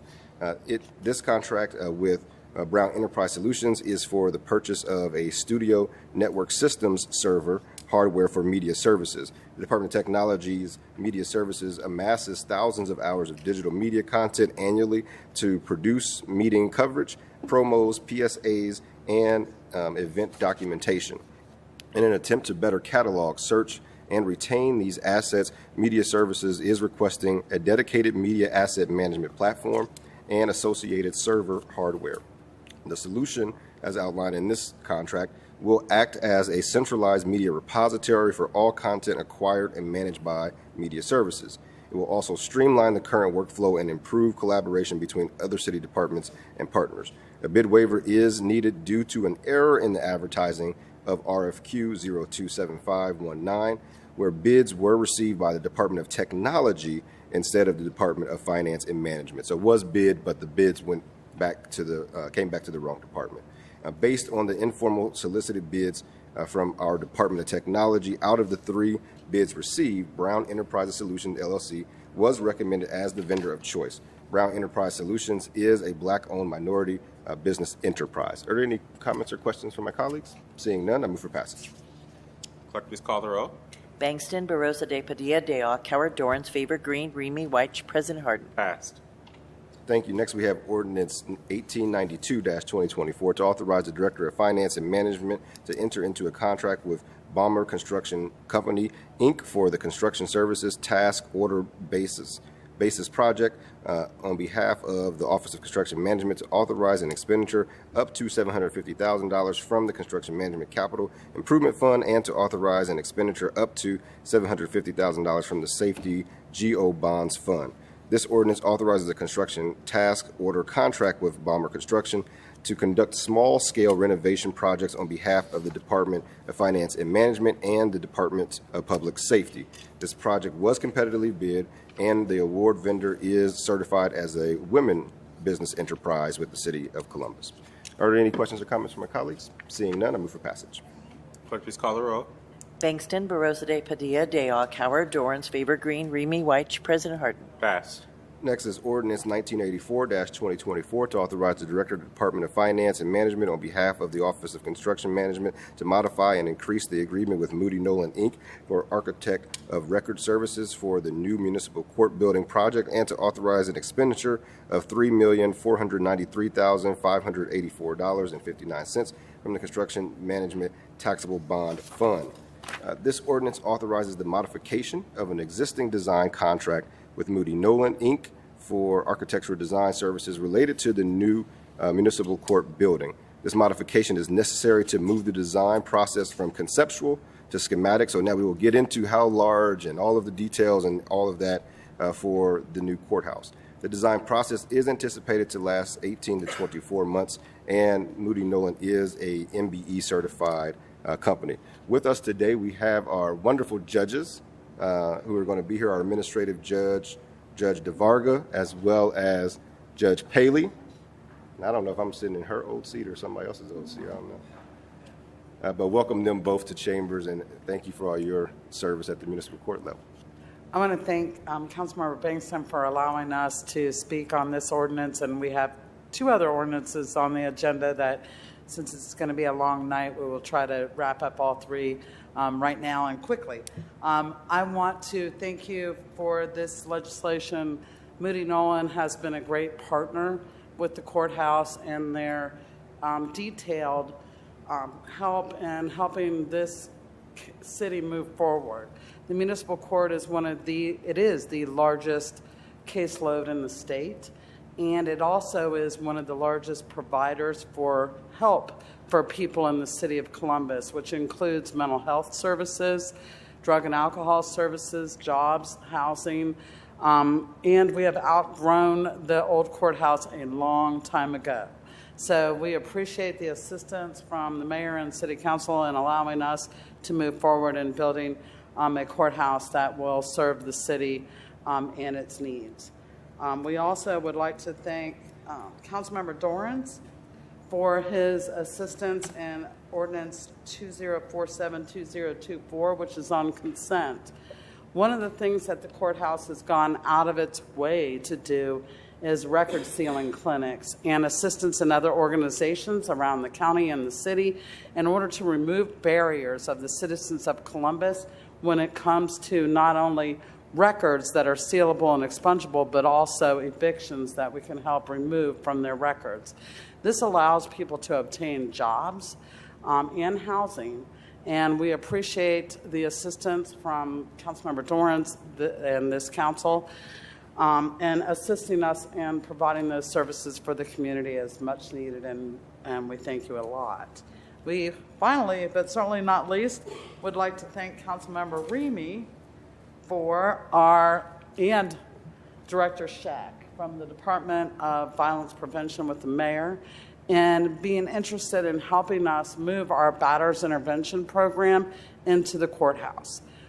What we have found with the batters intervention program is that it's very helpful in stopping and preventing violence in the city, and obviously that is a big issue for us right now.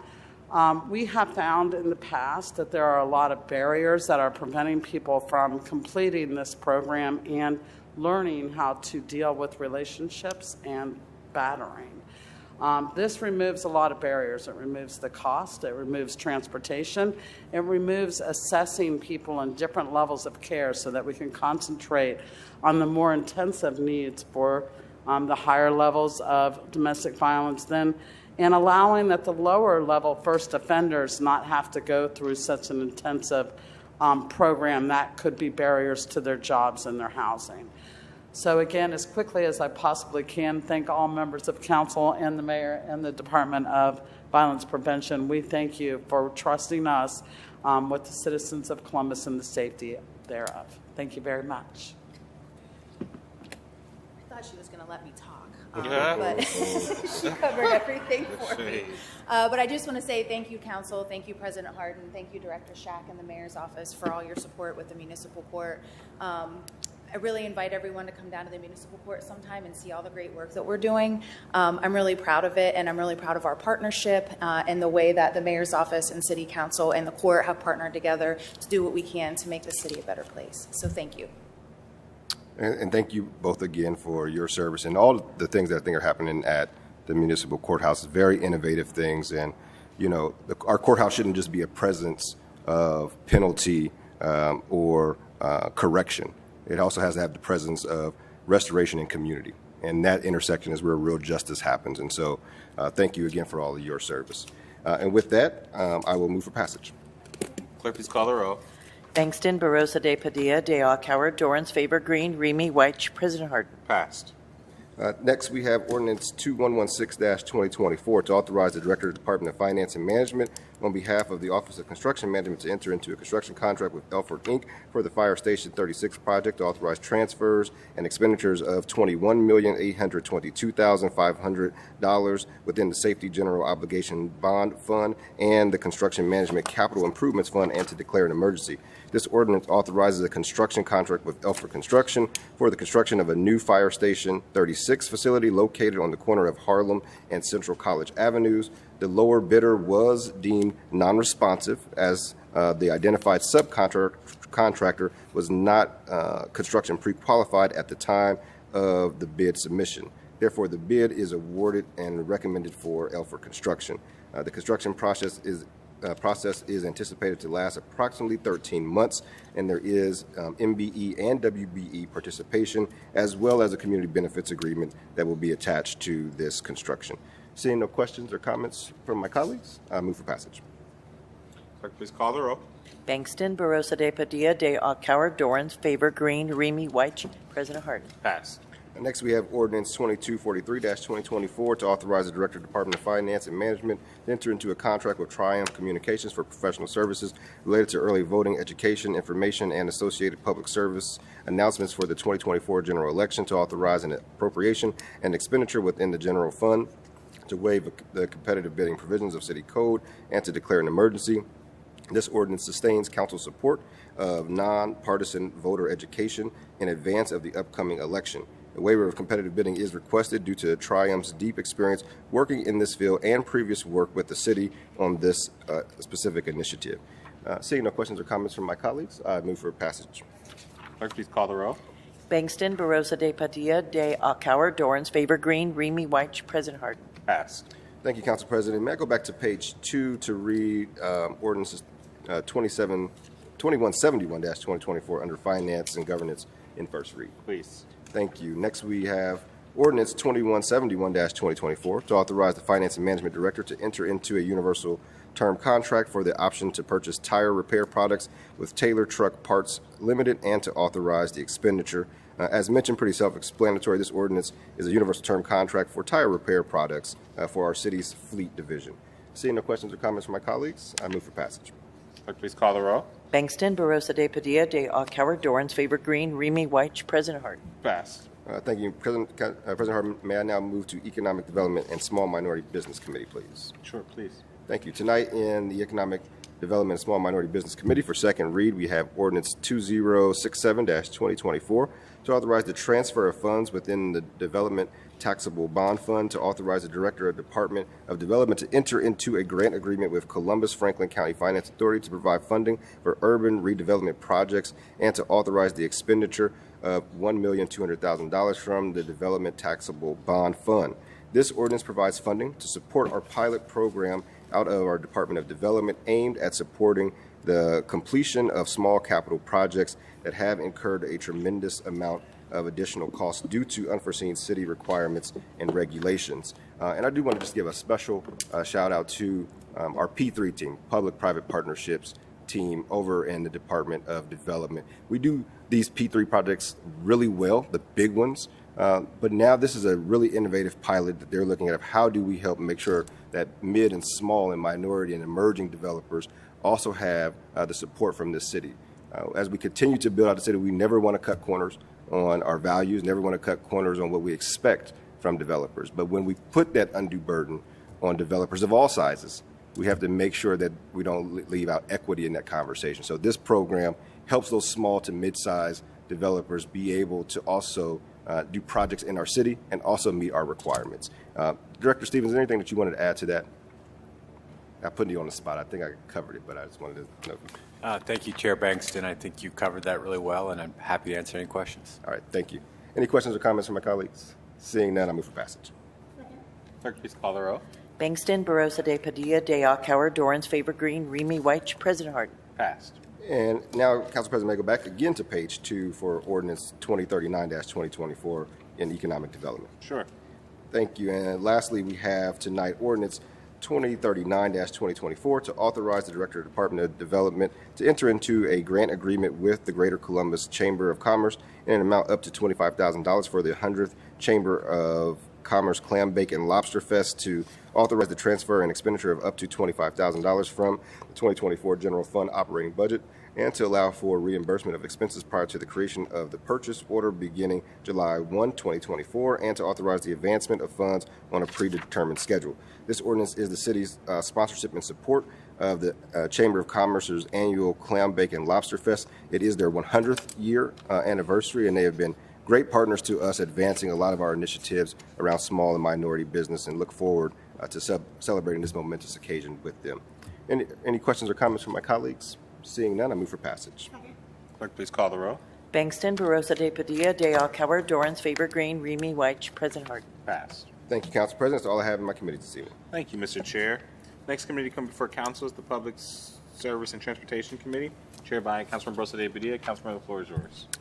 Thank you, Council President. I do want to go back for just a second, and Chair Bankston, I want to offer both a congratulations and a thank you, because we glossed over the budget just a little bit because the belle of the ball was zone in. But I think I think that it's important just to acknowledge that it is a tricky process to both manage and negotiate all of the competing interests that are valid interests that are both our communities have, our residents have, the council is putting forward for all of the folks who we represent. And so you did it with intention, and it was a historic budget. And so I just want to make sure that we acknowledge you and the hard work that you did. And then also to all of our folks, all of the department heads and other folks who spent many, many hours with us in our budget hearings on different sides of the city and remote to really come up with this budget that I think that we're all proud of and excited to put forth. So congratulations and thank you, Chair. Okay, Council President, I have 3 ordinances today in public service and transportation. The first is Ordinance 2096-2024 to authorize the transfer of funds within the Streets and Highways Bond Fund, to authorize the Director of Public Service to enter into contract with G&G Concrete Construction LLC for the ADA Ramps Project Citywide Curb Ramps 2024 project, to authorize the expenditure of up to $2 million and 0 cents from the Street Construction Maintenance and Repair Fund and the Streets and Highways Bond Fund, and to declare an emergency. This project will install ADA compliant curb ramps. So these are the orange bump pads found where sidewalks meet intersections. Where there are currently none, or where those installed do not meet current ADA compliance standards. Installation locations will be determined by 311 requests. 311 works, so please make those requests. Location priorities are those where there is a crosswalk but no compliant ramp, or streets that are not included in our standard resurfacing schedule, such as concrete and brick or cobblestone streets. Do my colleagues have any questions or comments? Seeing none, I move for passage. Clerk, please call the row.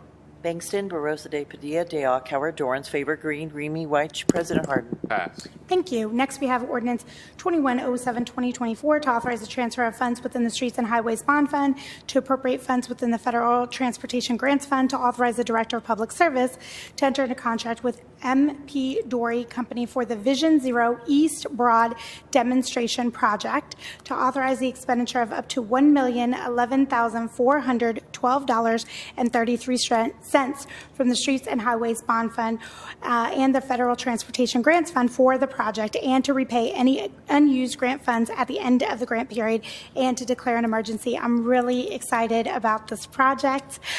This project will install a protected bike lanes along East Broad Street from Parsons Avenue to Nelson Road.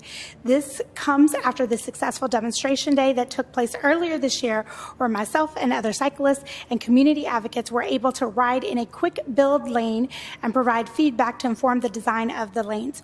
Road markings and signalized intersections will be modified to accommodate the new protected lanes. A portion of this project is funded via a federal Safe Streets for All grant program that the city was awarded earlier this year. The project will be a one-year pilot, an entire year, where we will be able to pilot the bike lanes and gain community input and test design and other safety measures. Director Scacco, is there something that you would like to add? Good evening, President Harden, Chair Barosa de Padilla, members of council. This is a bold project. Having been at the department for 8 years, I can tell you this is a bold project. And I'm so proud of our team at Public Service for working so collaboratively to get this federal demonstration project approved, bid, and before you for consideration this evening. First and foremost, this is a safety project on a high-injury network, roadway network that has seen far too many severe crashes and fatalities. This stretch of roadway is a raceway. These protected bike lanes will protect our most vulnerable roadway users, bicyclists and pedestrians, but it will also slow vehicular traffic down by removing the extra capacity that leads to dangerous weaving. Before deciding to remove the vehicular travel lanes, we conducted both traffic and parking studies to ensure that all factors were considered. The multiple parking studies conducted day and evening, both through the week and on the weekend, showed that on average 3% of the available parking was being used along the corridor. And this demonstration will be in place for 12 to 18 months until a planned paving project happens on Broad Street. During this time period, we will be testing various different barrier types of products and collecting feedback from users of this stretch of Broad Street. I'm happy to answer any questions. And I just want to say, I also want to congratulate our partners at the department. Again, I think that when you think about projects, many times there are projects that we get input on the front end. It's not always a year-long pilot, especially that this is a main thoroughfare that is problematic for all of our roadway users. And so this is a strategy for us to gain that public input, for us to test different materials. As you said, it is a bold move for us, and it just goes to show how we are, again, changing the fabric of the city, so we are becoming more people-centric and not car-centric. So with that, do my colleagues have any questions or comments? If not, I move for passage. Clerk, please call the roll. Bangston, Barosa de Padilla, de Alcauer, Dorans, favor green, Remy White, President Harden. Passed. Thank you. Next, I have ordinance 2142-2024 to authorize the city auditor to transfer cash and appropriation between projects within the Streets and Highways Bond Fund and between projects within the Storm Bond Fund, to authorize the Director of Public Service to enter into agreements with and provide funding to the Central Ohio Transit Authority, also known as COTA, relative to the roadway Link Us West Corridor BRT project, to authorize the expenditure of $5,500,000 from the Streets and Highways Bond Fund and the Storm Bond Fund, and to declare an emergency. This project is a contribution of $5 million to COTA for the preparation and design of the West Broad Street corridor. Director, I'm going to take it back to you just for the clarification that while we are taking, this is a ballot measure that we will present to voters in November, that this portion of the project, the West Broad Street project, we would have the funding available to move forward only with the West Broad Street line, not the rest of the BRT project. But please correct me if I did not categorize that correctly, or if there's anything else you would like to add. No, there is federal funding that we were so graciously awarded from the federal government for this project, and this is a contribution agreement that helps match some of those, it's local matching funds for that federal grant. So I want folks to know that this does not mean that Link Us is a done deal. It means that we can move forward with the West Broad Street line, but we are still in the process of educating folks about the other 4 lines that we have in proposal for Link Us. 2 of them are further in design. 2 of them we will still gain community input on. So I just wanted to ensure that folks understood that, so we're not making it terribly confusing for everyone. Do my colleagues have any questions or comments? Great. Seeing none, I move for passage. Clerk, please call the roll. Bangston, Barosa de Padilla, de Coward, Dorans, Favor Green, Remy White, President Harden. Pass. Thank you, Council President. That's all for me this evening. Thank you, Madam Chair. The next committee to come before Council is the Neighborhood Recreation and Parks Committee, chaired by Councilmember Day Akar. Councilmember, the floor is yours. Thank you, President Harden. First, in the Neighborhoods Recreation and Parks Committee, we have Ordinance 2020-2024 to authorize the Director of Recreation and Parks to enter into contract with Builderscape Incorporated for the Italian Village Park Improvements Project, to authorize the appropriation of $171,750 within the Recreation Parks Permanent Improvement Fund, to authorize the expenditure of $1,237,913 from the Recreation Parks Permanent Improvement Fund, Special Purpose Subfund, and Voted Bond Fund, and to declare an emergency. Italian Village Park is a small 0.835-acre park surrounded by a tapestry of historic residences, small businesses, restaurants, and galleries. The park was created in the early 1980s through a forward-thinking acquisition of undesirable and underutilized lots just a short distance from High Street, resulting in the preservation of a rare sliver of green space in a densely built environment. The Italian Village Park Improvements Project involves a complete redevelopment of the park, including demolition of existing hardscape, regrading, and creation of new pathways. The project will also create a stage, gathering spaces, and lawn space, in addition to the planting of additional trees and landscaping. These improvements were informed by a multitude of community and stakeholder feedback to ensure that the most significant green space in Italian Village can even better serve the neighborhood. Are there any questions or comments from my colleagues? Seeing none, I move for passage. Clerk, please call the roll. Bangston, Barosa de Padilla, de Coward, Dorans, Favor Green, Remy White, President Harden. Pass. Next, we have Ordinance 2240-2024 to authorize the Director of the Department of Neighborhoods to enter into a nonprofit service contract with the Center for Employment Opportunities for litter abatement work, to authorize the appropriation and expenditure of $50,000 from the Neighborhood Initiatives Funds, to authorize the expenditure of $200,000 from the Department of Neighborhoods General Fund, to waive the competitive bidding provisions of the city codes, and to declare an emergency. To talk more about this exciting new initiative, I'd like to toss it over to my colleague, Councilmember Remy, who led this effort. The floor is yours. Thank you very much, Chair. Just excited to partner with the Department of Public Service and Department of Neighborhoods. This is a great opportunity. This program specifically works with men and women who are recently released from incarceration.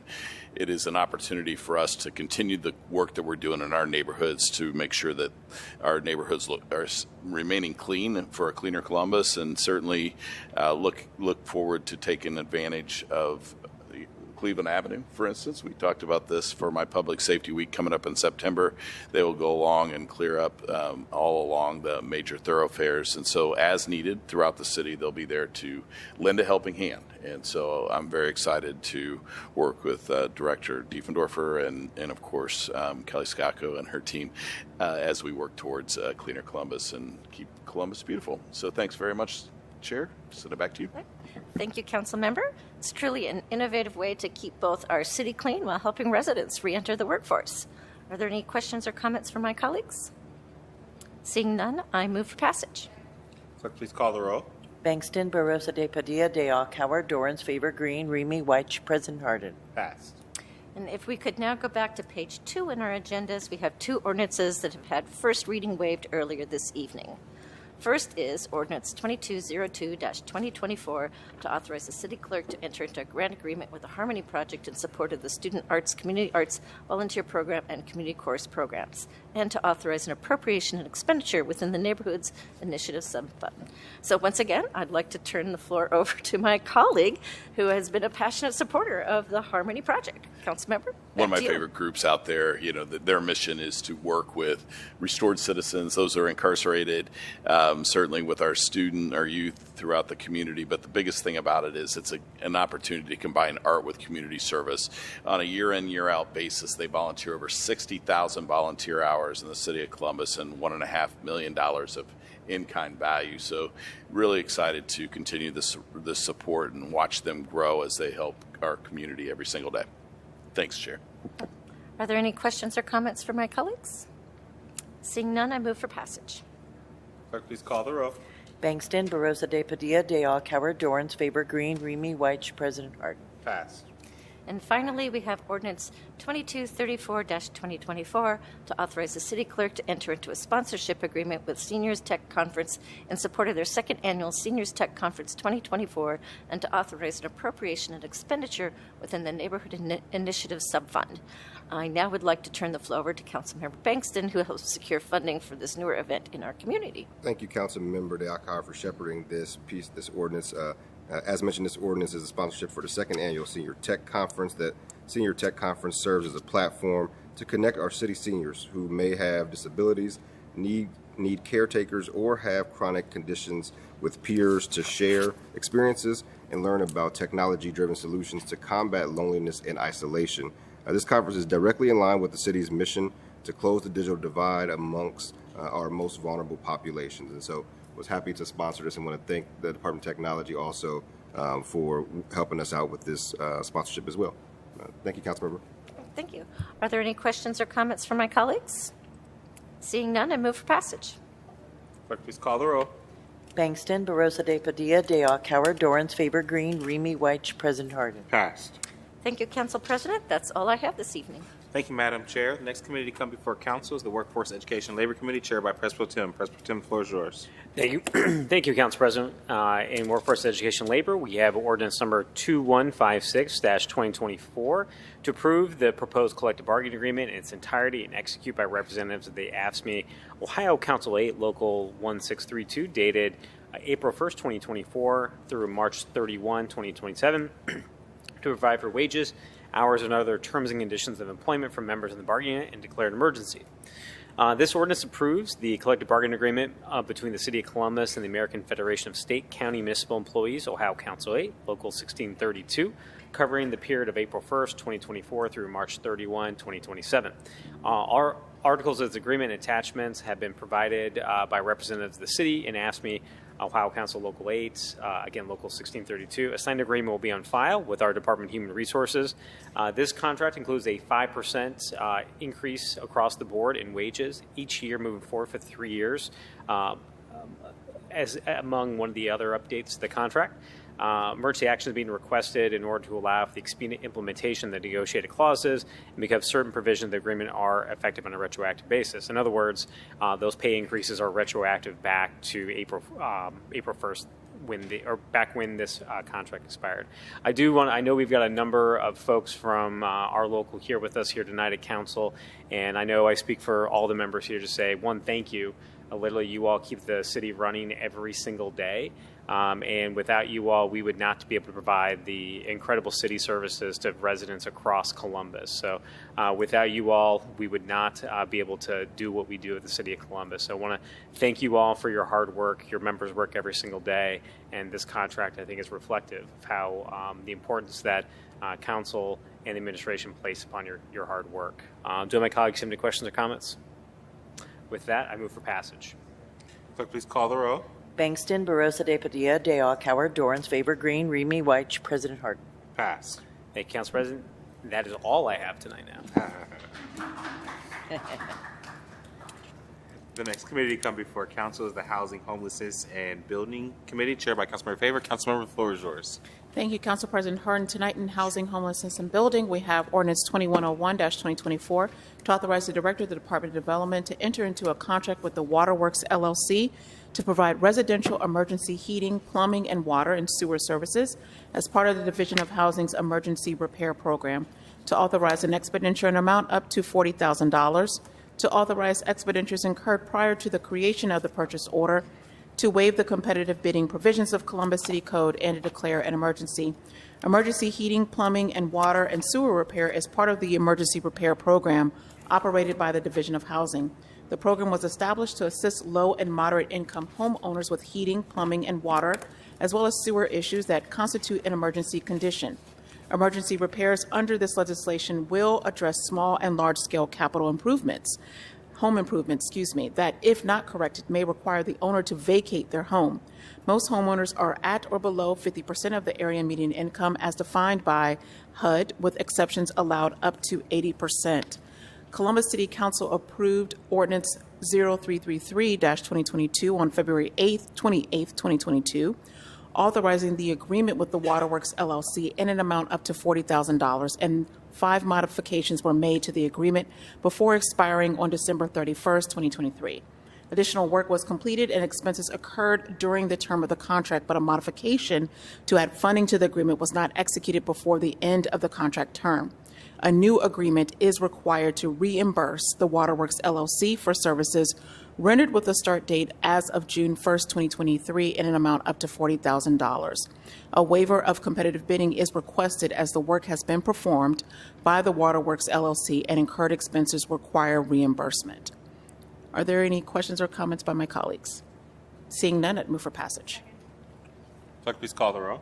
Bangston, Barosa de Padilla, de Alcauer, Dorans, Favor Green, Remy White, President Harden. Pass. Thank you. And may I go back to page 2, first reading? Please.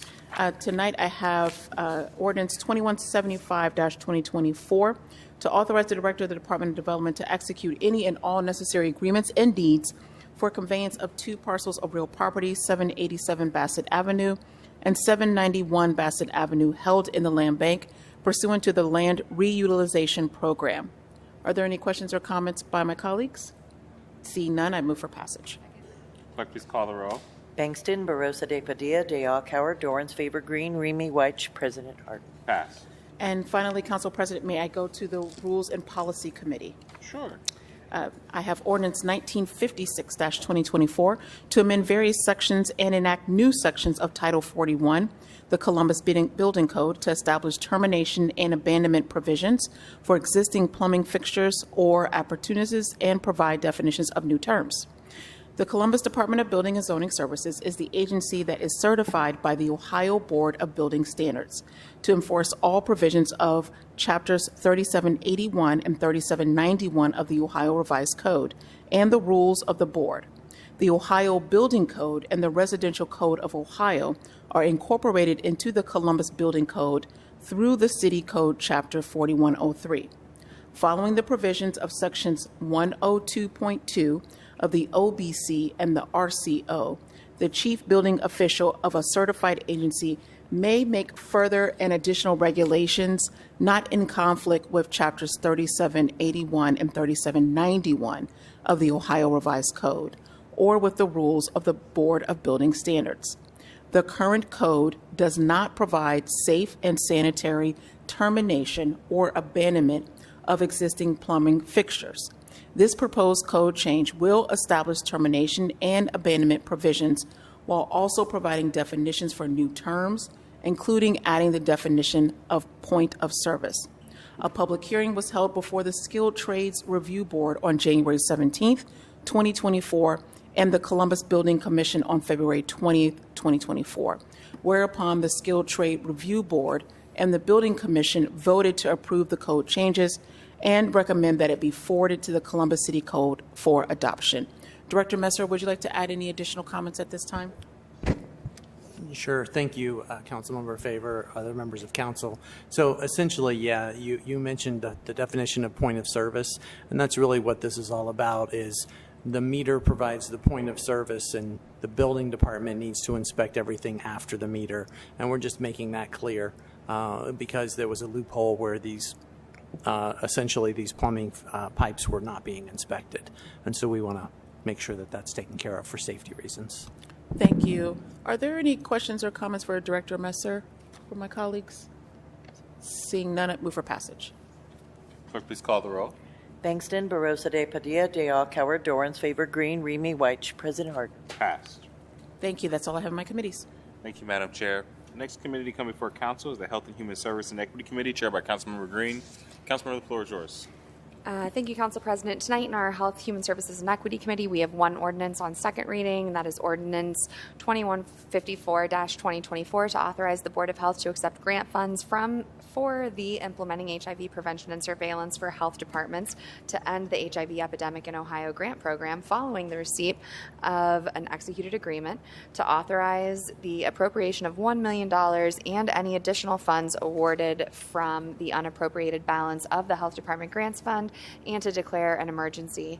Columbus Public Health embraces the Center for Disease Control and Prevention's mantra toward ending the HIV epidemic, which is to create disruptive innovation. CPH will seek to prevent new HIV infections by focusing on 4 pillars: diagnosis, treatment, prevention, and outbreak response. This grant specifically focuses on treating HIV to achieve viral suppression, diagnose HIV so all known persons are aware of their HIV status, prevent infections through PrEP and syringe support programs, and to respond to HIV clusters or outbreaks within the community. This grant intends to serve individuals who are at high risk of acquisition of HIV, but will also serve other people living with HIV as needed. Emergency action is requested to avoid delay in services to clients and families and to meet the grant deliverables required by the grantor to avoid being at risk for forfeiture of the funds. Are there any questions or comments from my colleagues? Seeing none, I move for passage. Clerk, please call the roll.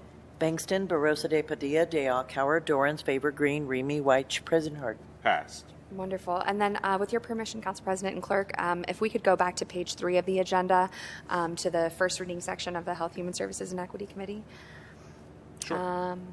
So there we have Ordinance 2102-2024 to authorize the Executive Director of the Office of Celebrate One to accept a grant extension from the Ohio Department of Medicaid for the Enhanced Maternal Health Program in the amount of $1,130,000, to authorize the appropriation of $1,130,000 from the unappropriated balance of the General Government Grants Fund, and to authorize contracts and expenditures with multiple community partner subgrantees for the Enhanced Maternal Health Program in Columbus and Central Ohio, up to $1,010,836, and to expend $119,164 of this grant for the Celebrate One community health workers work with Celebrate One pregnant and parenting families. Are there any questions or comments from my colleagues? Seeing none, I move for passage. Clerk, please call the roll. Bangston, Barosa de Padilla, de Alcala, Dorans, favor green, Remy White. President Harden. Passed. And then finally, we have Ordinance 2105-2024 to authorize and direct the Celebrate One Executive Director to accept and transfer grant funds from the Crane Family Foundation through the Celebrate One Community Fund at the Columbus Foundation to the city's private grant fund for support of Celebrate One doula programs in the amount of $50,000, and to authorize the appropriation and expenditure of $50,000 to the city's private grants fund. Are there any questions or comments from my colleagues? Seeing none, I move for passage. Clerk, please call the roll. Bangston, Barosa de Padilla, de Alcala, Dorans, favor green, Remy White. President Harden. Passed. Thank you, President Harden. That's all I got tonight. Thank you, Madam Chair. Next committee to come before Council is the Public Safety and Criminal Justice Committee, chaired by Councilman Remy. Councilmember, the floor is yours. Thank you very much, Council President. Tonight I have 2072-2024 to authorize the municipal court clerk to establish a purchase order with Tab Products Company, LLC, for the purchase of case file folders for the municipal court clerk's office, to waive the competitive bidding provisions of the Columbus City Code, to authorize the expenditure of $78,157.80 for the municipal court clerk general fund, and to declare an emergency.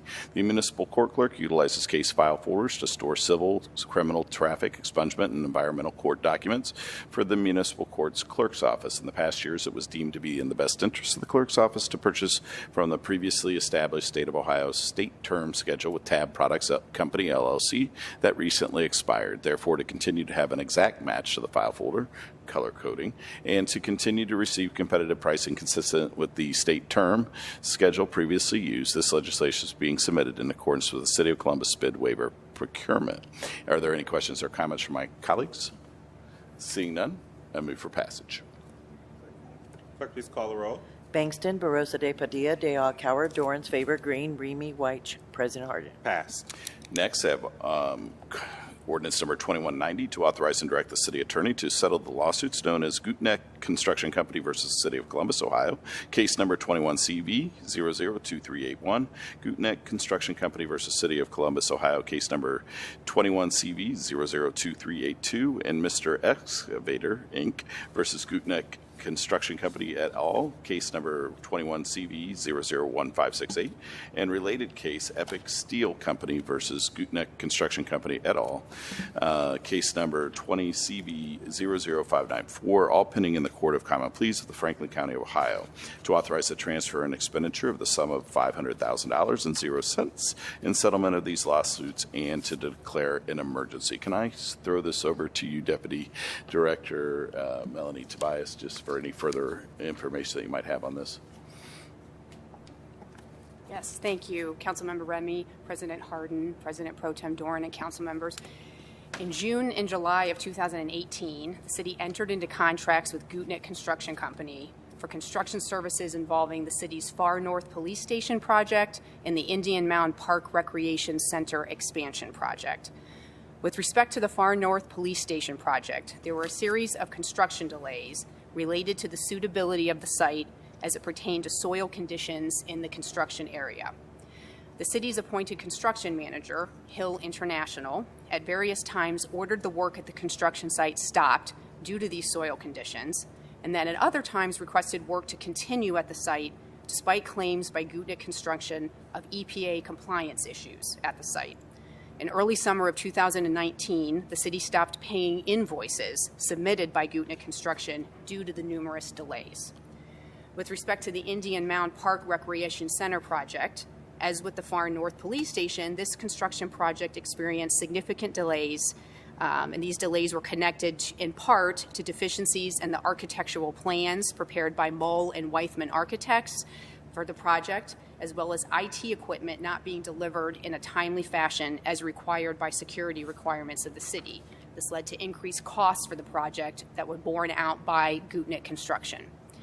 Gutneck Construction filed lawsuits against the city in 2021 alleging breach of contract and unjust enrichment for both the Far North Police Station project and the Indian Mound Park Recreation Center project, alleging that all of the delays in the two projects were directly attributable to the city and not the fault of Gutneck Construction. Further, the plaintiff's causes of action included an allegation that due to the issues between the city and Gutneck relating to these two projects, that the city refused to award Gutneck Construction the neighborhood's building renovation project in retaliation and instead awarded the project to a competitor who had submitted a higher bid than Gutneck Construction. Due to the complexity and scope of the claims, the city hired outside counsel with Porter, Wright, Morris, and Arthur to assist with the litigation.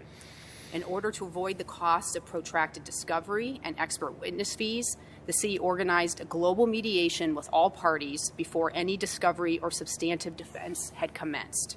These mediations occurred in the spring of 2023 and again in the spring of 2024. As a result of mediation, the parties agreed to a tentative settlement agreement contingent on the approval of this council. The parties were able to reach an agreed settlement for a total of $500,000 to resolve all claims. The city attorney's office believes that the settlement amount is fair and reasonable given the aforementioned costs of litigation. Under the settlement agreement, $323,000 will be contributed by the Department of Finance and Management, with most of this amount representing funds that the department withheld pending resolution of the disputes with Gutneck Construction. The department believes that most of the held back funds were, in fact, ultimately owed to the plaintiff. The Recreation and Parks Department will contribute the remaining $177,000 of the city payment to the plaintiff. The department believes that while some portion of this amount is owed to Gutneck per the contract, that it's only a small portion of that $177,000 total. Nevertheless, the amount of disputed funds in the settlement amount is far less than the cost of continuing to retain outside counsel to defend the case and the amount of expert witness fees that would be incurred. For these reasons, the city attorney concludes that this settlement is a cost-effective resolution of these lawsuits. Other parties will contribute the remaining $120,000 towards the entire settlement. Mullen Weithman Architects will contribute $35,000. Hill International will contribute $27,500. Hardlines Design Company will contribute $30,000, and CTL Engineering will contribute $27,500. Of the settlement amount, $40,000 will be paid by Gutnick to subcontractors. That's the Mr. Excavator Company and Epic Steel that were part of the lawsuits. Thank you very much. I appreciate that explanation. Are there any questions or comments from my colleagues this evening? Seeing none, I move for passage. Clerk, please call the roll. Bangston, Barosa de Padilla, de Alcauer, Dorans, Favor Green, Remy White, President Harden. Next, I have ordinance 2194, 2024, to authorize the Finance Management Director to associate all general budget reservations resulting from this ordinance with the appropriate universal term contract purchase agreement for the purchase of body-worn cameras, tasers, interview room cameras, and accessory software licenses, maintenance, and support for the Division of Police to authorize the appropriation of $399,732.49 from the Income Tax Set-Aside Fund and the expenditure of $3,282,866.65 from the Income Tax Set-Aside and General Fund, and to declare an emergency. These video camera systems are typically utilized by law enforcement to record interactions with the public. This technology promotes both transparency and accountability. The tasers are used by law enforcement as a less lethal option while on duty. Are there any questions or comments from my colleagues? Seeing none, I move for passage. Clerk, please call the roll. Bangston, Barosa de Padilla, de Alcauer, Dorans, Favor Green, Remy White, President Harden. Passed. Next up, 2195, 2024, to authorize the transfer of $338,000 between departments within the general fund for our program operations related to the Batterers Intervention Program and to declare an emergency. As Judge Paley mentioned earlier, the Franklin County Municipal Court outsources programming related to its Batterers Intervention Programming and intimate domestic partner violence programs. These programs assess the risks and needs of each defendant and determine appropriate levels of treatment and proper levels of supervision and community control. The current outsourced program has encountered certain barriers and constraints related to financial, economic burden, absenteeism, limited group and program offerings, communication with program participants, breadth and depth of aftercare and supportive services, and recidivism reduction. Insourcing components of the program will allow the Franklin County Municipal Court more flexibility and financial resources to improve services and potential outcomes. Program enhancements would include free participation and expanded program offerings to help remove barriers with respect to employment, child care, and financial burden to help participants successfully complete the programming. These programmatic enhancements will help improve success rates and reduce recidivism. Are there any questions or comments from my colleagues? Seeing none, I move for passage. Clerk, please call the roll. Bangston, Barosa de Padilla, de Alcauer, Dorans, Favor Green, Remy White, President Harden. Passed. And then finally, in this particular committee, I have 2196, 2024, to authorize the Director of Public Safety to enter into contract with Mission Critical Partners, LLC, to review and evaluate the Alternative Response Program, to authorize the expenditure appropriation of $400,000 in the Reimagining Safety Fund, to authorize the expenditure of $400,000 in the Reimagine Safety Fund, and to declare an emergency. So this has been a long time coming, a lot of work that I want to thank the council president for his leadership in getting us to where we're at today. Through our committee and with working closely with the council president, we've worked hard to come up with a solution for alternative response. And so this is the first step in getting that evaluation to understand, what this design might look like and what it means for the city of Columbus. And it's been my goal to make sure that we are answering every single call the right way every single time. And this is a long way coming to find that alternative crisis response. And we know we can still do better, and this is that step forward. So I'm excited about this contract. We believe that Mission Critical Partners will help us help our residents in their greatest times of need. And so, again, I want to thank the Council President for his leadership in regards to this, and look forward to the outcomes over the next, 3/4 of a year. Thank you. Are there any questions or comments from my colleagues? Seeing none, I move for passage. Clerk, please call the roll. Bangston, Barosa de Padilla, de Alcauer, Dorans, Favor Green, Remy White, President Harden. Pass. And that is all I have in public safety and criminal justice. With your permission, could I go to rules and reference? Please. In rules and reference, I have 2210, 2024 to amend section 2133.07 of the Columbus City Codes, establishing the prohibition of stunt driving and street takeovers and penalties for violations, and to repeal existing section 2133.07 of the Columbus City Codes. I think best to just turn it over to Deputy, well, let me start by just saying on July 11th, we did hold a public hearing on this code change. Over the course of the last year, several years, we've received numerous concerns about street racing and street takeovers and those sorts of things. And so it's been the objective of the city attorney's office, my office, and this committee to try to come up with some solutions. With House Bill 56 passing, we took this opportunity to enact something even more enhanced than what the state is offering, just to make sure that's incredibly clear that we will not tolerate this on the streets of the city of Columbus. And so I'm going to turn it over to Deputy Chief of Staff for the city attorney's office, Melanie Tobias, to speak a little bit more about this code change. Thank you, Councilmember Remy. As you noted, this ordinance, this piece of legislation, mirrors what the state has put into the Ohio Revised Code, and that has passed and been signed by the governor, but it does have an exception. It has an additional piece to it that is not included in the state code, which we think is important, and that would be subsection D, which would allow the city to potentially ask for forfeiture of car parts that are involved in the violation of this ordinance. The ordinance creates definitions of stunt driving and street takeovers. It delineates specifically the driving behavior that we've seen that's been problematic in the city. Those include vehicles doing burnouts, donuts, drifting, wheelies, and if you were engaging in that behavior, that's considered stunt driving, and this proposed legislation could be enforced. I would note, though, it's important to note that the forfeiture provision, it's not automatic. A couple of things to keep in mind with it.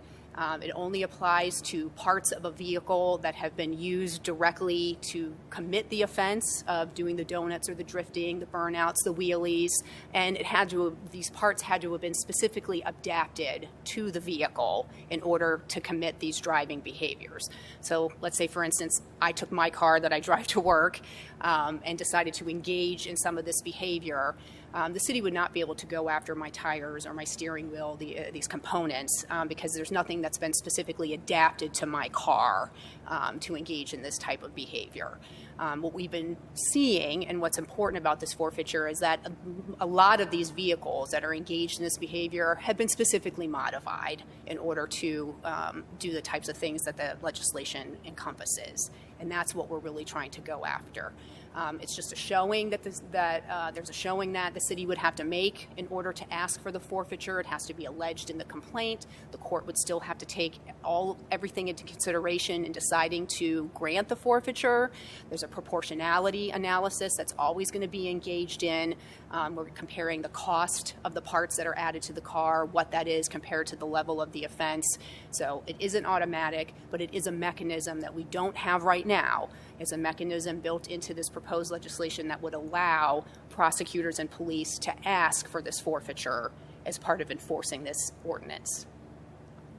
Thank you very much, Deputy Chief of Staff. Are there any questions or comments from my colleagues for the City Attorney? Yes, Vice Chair. Thank you, Councilmember Remy, and thank you to the City Attorney's Office for your work and your leadership on this. Majority of the time, it feels as though this council is doing the exact opposite of the State House, and so in this instance, we see ourselves going a step further. And so I want to applaud the City Attorney's Office and their foresight to go a step further, because, and I would encourage the listening audience to listen to the public hearing hosted by this committee that went into greater detail about the legislation that is before the State House and what is ultimately before us tonight. But thinking about this problem that is happening in our community, it's not just Columbus. There is advertisement that is happening countrywide, and people are coming to Columbus and doing this. And so officers detail that, some of these events attract up to 300 folks at a time and creates dangerous environments for our public safety vehicles, as they're trying to respond to emergencies that are happening in our community.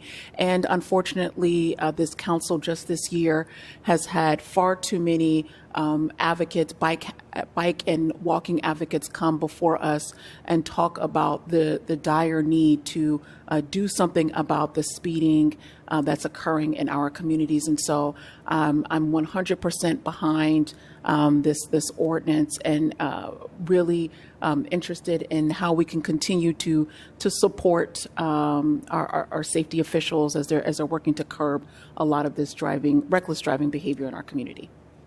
Thank you so much, Vice Chair. We do have one speaker signed up to speak tonight, and I'd like to call Minnie Justice to the podium. Thank you for coming down this evening. Welcome back, and certainly you have 3 minutes. Please state your name. Thank you very much, Chair Remy, council members. I wear a few different hats, as can be evident here. Today and right now, I am here in my capacity as a downtown resident just down the street here on behalf of the Downtown Residents Association of Columbus as their advocacy chair. They insisted I deliver these remarks verbally rather than in writing, so I am still with you tonight.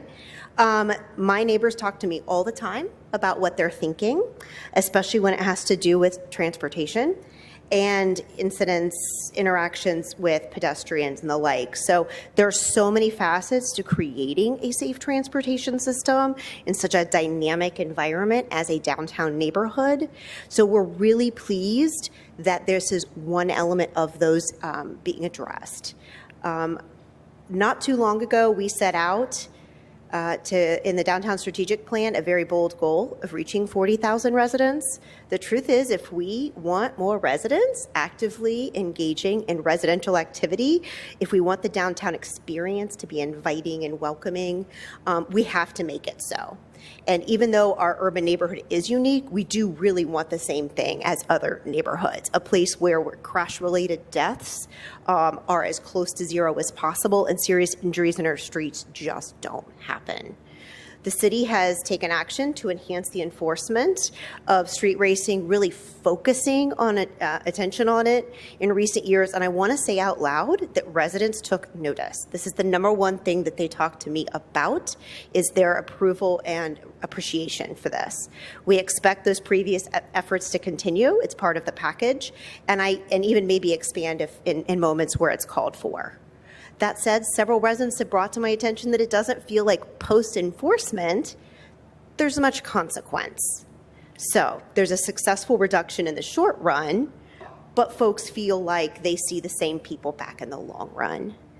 Lastly, I want to take a moment to express gratitude to the Columbus Police Department. We have the fortune in downtown Columbus of having an amazing relationship with our officers. We know that a lot of that has been cultivated through the really critically important work that the Capitol Crossroads and Discovery Special Improvement Districts do on trauma-informed response, so that we see that and we take it seriously. We value the benefit it brings to our community, and we're in support of this legislation. Thank you. Happy to answer any questions if you have them. Thank you very much, Ms. Justice. We appreciate you coming down. Are there any further questions or comments from my colleagues? Seeing none, I'd just like to thank Vice Chair Favor, certainly the City Attorney's Office, City Attorney Zach Klein, Laura Baker Morris, Deputy Chief of Staff Melanie Tobias, and everyone who was involved with the creation of this particular legislation this evening. It certainly is appreciated, and with that, I move for passage. Clerk, please call the roll. You have amend first. Sorry. First amend. Let's say I first request amend to emergency. Clerk, please call the roll. Bangston, Barosa de Padilla, de Alcauer, Dorans, Favor Green, Remy White, President Harden. Amended. And now I move for passage. Clerk, please call the roll. Bangston, Barosa de Padilla, de Alcauer, Dorans, Favor Green, Remy White, President Harden. Passed. Thank you very much, and that's all I have this evening. Thank you, Mr. Chair. Next committee coming before council is the Public Utilities and Sustainability Committee, chaired by Councilmember White. Councilmember, the floor is yours. Thank you, President Harden. First, I have in Public Utilities and Sustainability Committee, I have 1878-2024 to authorize the Director of Public Utilities to renew its contract with K&M Cleaning Service Incorporated for janitorial services at various Department of Public Utilities, Division of Sewerage and Drainage, and Division of Water Facilities to authorize the expenditure of $1,607,902.11 from the Sewer Operating Sanitary Fund and Water Operating Fund. The work to be performed under the contract includes cleaning services for office and industrial areas such as storerooms, stockrooms, construction trailers, areas adjacent to garages, kitchens, and break rooms. The contractor shall furnish any and all cleaners, disinfectants, and any other products required to provide the cleaning services. It's not always mains and water plants in the Division of Public Utilities. Sometimes it's just cleaning. First, I move to amend as submitted to the clerk. Clerk, please call the roll. Bangston, Barosa de Padilla, de Alcauer, Dorans, Favor Green, Remy White, President Harden. Amended. And now I move for passage as amended. Clerk, please call the roll. Bangston, Barosa de Padilla, de Alcauer, Dorans, Favor Green, Remy White, President Harden. Passed. Thank you. Next, I have 1896-2024 to authorize the Director of the Department of Public Utilities to enter into a professional engineering services contract modification with Arcadis U.S. Incorporated for the Southerly Wastewater Treatment Plant, numerous variable frequency drives, and harmonic filter upgrade project to appropriate funds in the Sanitary Revolving Loan Fund to make this ordinance contingent upon the Ohio Water Development Authority approving a loan for this project and to authorize the expenditure of $1,155,372.28 from the Sanitary Revolving Loan Fund. Numerous variable frequency drives and harmonic filters at the Southerly Wastewater Treatment Plant are nearing the end of their useful service life and becoming increasingly difficult to repair and maintain. This project will provide specialized professional engineering services to evaluate and replace, configure, and program the variable frequency drives and harmonic filters, provide new controls that may be necessary to integrate the new equipment into the existing systems, and provide any auxiliary work needed for a fully functioning system. Let me pause there, see if any questions or comments from my colleagues. Seeing none, I move for passage. Clerk, please call the roll. Bangston, Barosa de Padilla, de Alcauer, Dorans, Favor Green, Remy White, President Harden. Pass. Thank you. Next, I have 2035-2024 to authorize the Director of Public Utilities to enter into a engineering consulting services contract with DLZ Ohio Incorporated for the professional construction management Fourth Water Plant Transmission Main Project to appropriate funds within the Water Supply Revolving Loan Fund to make this ordinance contingent upon the Ohio Water Development Authority approving a loan for this project and to authorize the expenditure of up to $33,143,560 from the Water Supply Revolving Loan Fund. This contract is for the engineering consulting services for professional construction management of a water distribution transmission main that will be constructed in conjunction with the construction of the city's future Home Road Water Plant. The transmission main will extend from the Home Road Water Plant located at 5992 Home Road to a connection point in the city's Cleveland-Henderson Pressure District. Let me pause there, see if any questions or comments from my colleagues. Seeing none, I move for passage. Clerk, please call the roll. Bangston, Barosa de Padilla, de Alcauer, Dorans, Favor Green, Remy White, President Harden. Passed. Thank you. Next, I have 2056-2024 to authorize the Director of the Department of Public Utilities to modify and increase the contract with GPD Group for the Circuit 7221 Voltage Conversion Phase 2 project, to authorize the transfer of cash and appropriations between projects within the Electricity Bond Fund, and to authorize an expenditure of up to $1,142,148 from the Electricity Bond Fund to pay for the contract modification. The existing 7200 volt Delta system consists of three circuits, circuits 7220, 7221, and 7223, that originate from the Division of Power's 14.4 kilovolt 7200 volt North substation. These three circuits are to be converted to 14.4 kilovolts by extending the existing 14.4 kilovolt circuits in the same areas as necessary to serve all existing Division of Power customers. These projects will also include circuit extensions and equipment installations to make the Division of Power's power distribution system more robust and reliable upon project completion. Let me pause there, see if any questions or comments from my colleagues. Seeing none, I move for passage. Clerk, please call the row. Bangston, Barosa de Padilla, de Coward, Dorans, Favor Green, Remy White, President Harden. Passed. Thank you. Next, I have 2066-2024 to authorize the Director of Public Utilities to modify and increase a professional engineering services contract with Wade Trim Incorporated for the Jackson Pike Wastewater Treatment Plant, A Plant Secondary Clarifier Electrical Upgrades and Miscellaneous Improvements Project, to appropriate funds in the Water Pollution Control Loan Fund, to make this ordinance contingent upon the Ohio Water Development Authority approving a loan for this project, and to authorize an expenditure of up to $1,741,676.74 from the Water Pollution Control Loan Fund to pay for the contract modification. Due to the age and corrosive environment, electrical equipment at the plant associated with the secondary treatment process, such as electrical conduits, supports, wiring, collector drives for the secondary clarifiers are in poor condition. This project will upgrade the aforementioned electrical equipment and other components responsible for the secondary treatment process. Let me pause there to see if there are any questions or comments from my colleagues. Seeing none, I move for passage. Clerk, please call the row.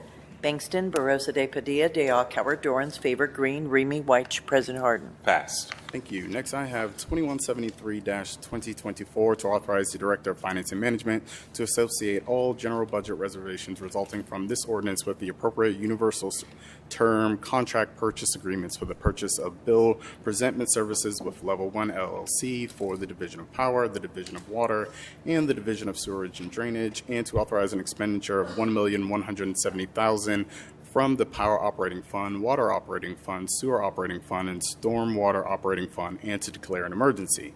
The Department of Public Utilities requested this legislation to be considered as an emergency to allow for the continuation of services and to pay invoices in a timely manner. This contract is critical to our operations, and further delay would cause a disruption of services that are needed for the processing of utility payments and maintaining revenues. Let me pause there, see if any questions or comments from my colleagues.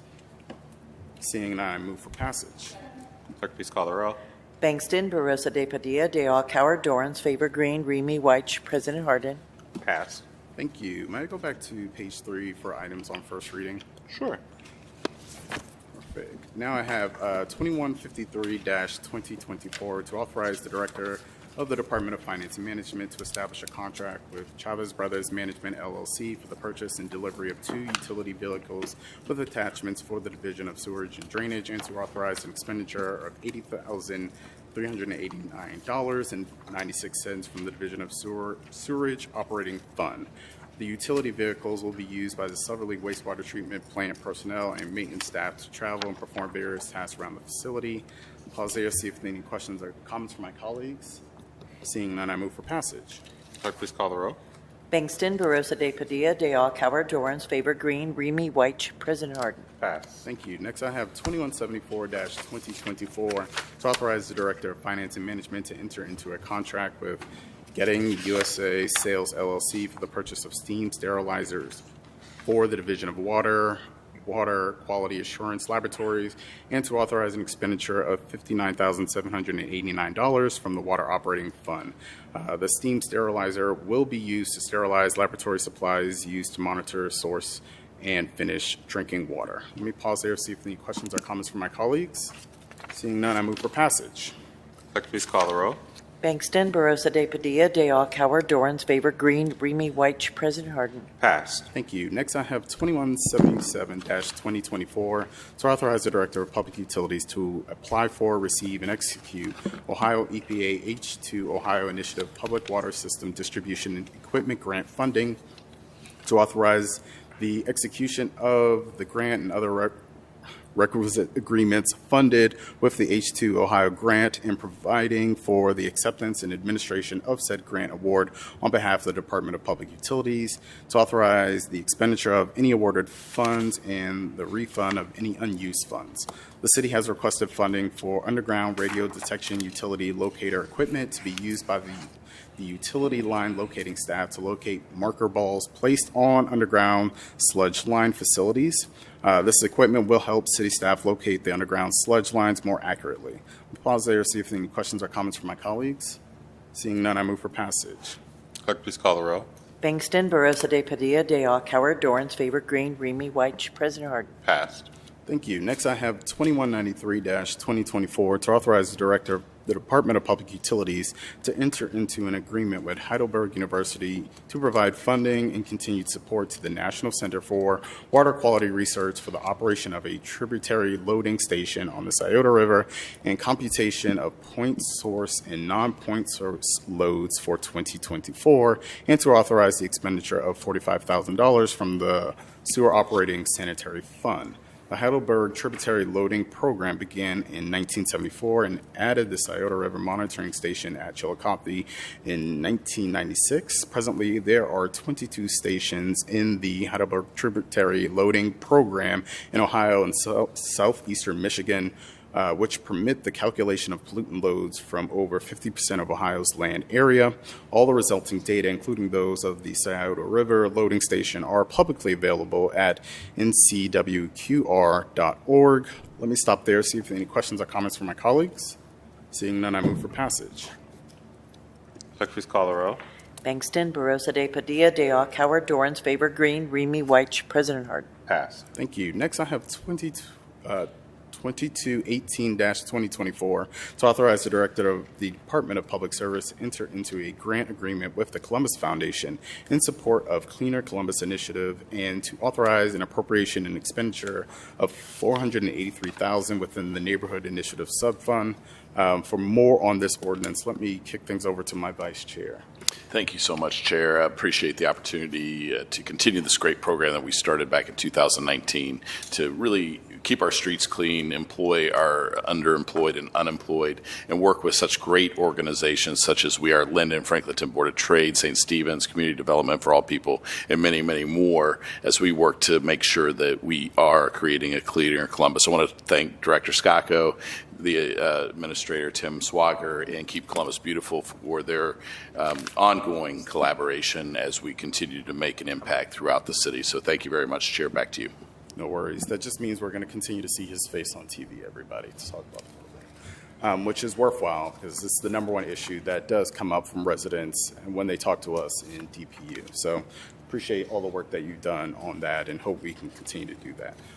Let me pause there, see any other questions or comments from my colleagues. Seeing none, I move for passage. Clerk, please call the row. Bangston, Barosa de Padilla, de Alcowar, Dorans, favor green, Remy White, President Harden. Passed. Thank you. That is all I have in my committee this evening, but I do have a code change in rules and policy. May I proceed? Please. Thank you. Last for the evening, I have 2207-2024 to amend Section 4501.45 of the Columbus City Codes to remove milkweed from the definition of weeds in the Housing Code. The title explains what the ordinance does. However, what you may not know is that it was a resident who brought this needed change to our attention during our July 1st meeting. After a little research, we found that this council intended to remove milkweed from the list of weeds back in 2017. Unfortunately, when milkweed was removed from the health and sanitation codes, it is inadvertently left in the housing code. While I know the pace of government can be frustrating at times, please let this code change show that we are listening when you speak to us on Monday nights. Your time and effort does matter. There's more to do with our noxious weeds list to protect our pollinators, and we'll be looking to roll those changes out during the next Public Utilities Sustainability Committee hearing in September. But this was a quick turnaround, so we do appreciate the administration, staff, as well as my team for working hard behind the scenes to get this accomplished all within a month. So let me stop there, see if any questions or comments from my colleagues. Seeing none, I move for passage. Clerk, please call the row. Bangston, Barosa de Padilla, de Alcowar, Dorans, favor green, Remy White, President Harden. Passed. Thank you. That is all I have for my committee now. Thank you, Mr. Chair. Happy recess to everyone. I want to just end with kind of what Councilmember Bankston said during his comments. The last 2 weeks have been quite challenging on the basic functions of city government due to the cyber attack the city has been under. And mundane acts like getting legislation processed has been very difficult. And so I just want to thank the staff, thank the administration, thank council, thank the clerk's office. It has not been easy, but folks have come together to keep the city functioning without too much disruption for our residents. So thank you all. Enjoy break. We're going to move to recess. The next regular meeting will be September 9th. Is there a motion to recess? Clerk, please call the roll. Bangston, Barosa de Padilla, de Alcala, Dorans, favor green, Remy White, President Harden. We are in recess.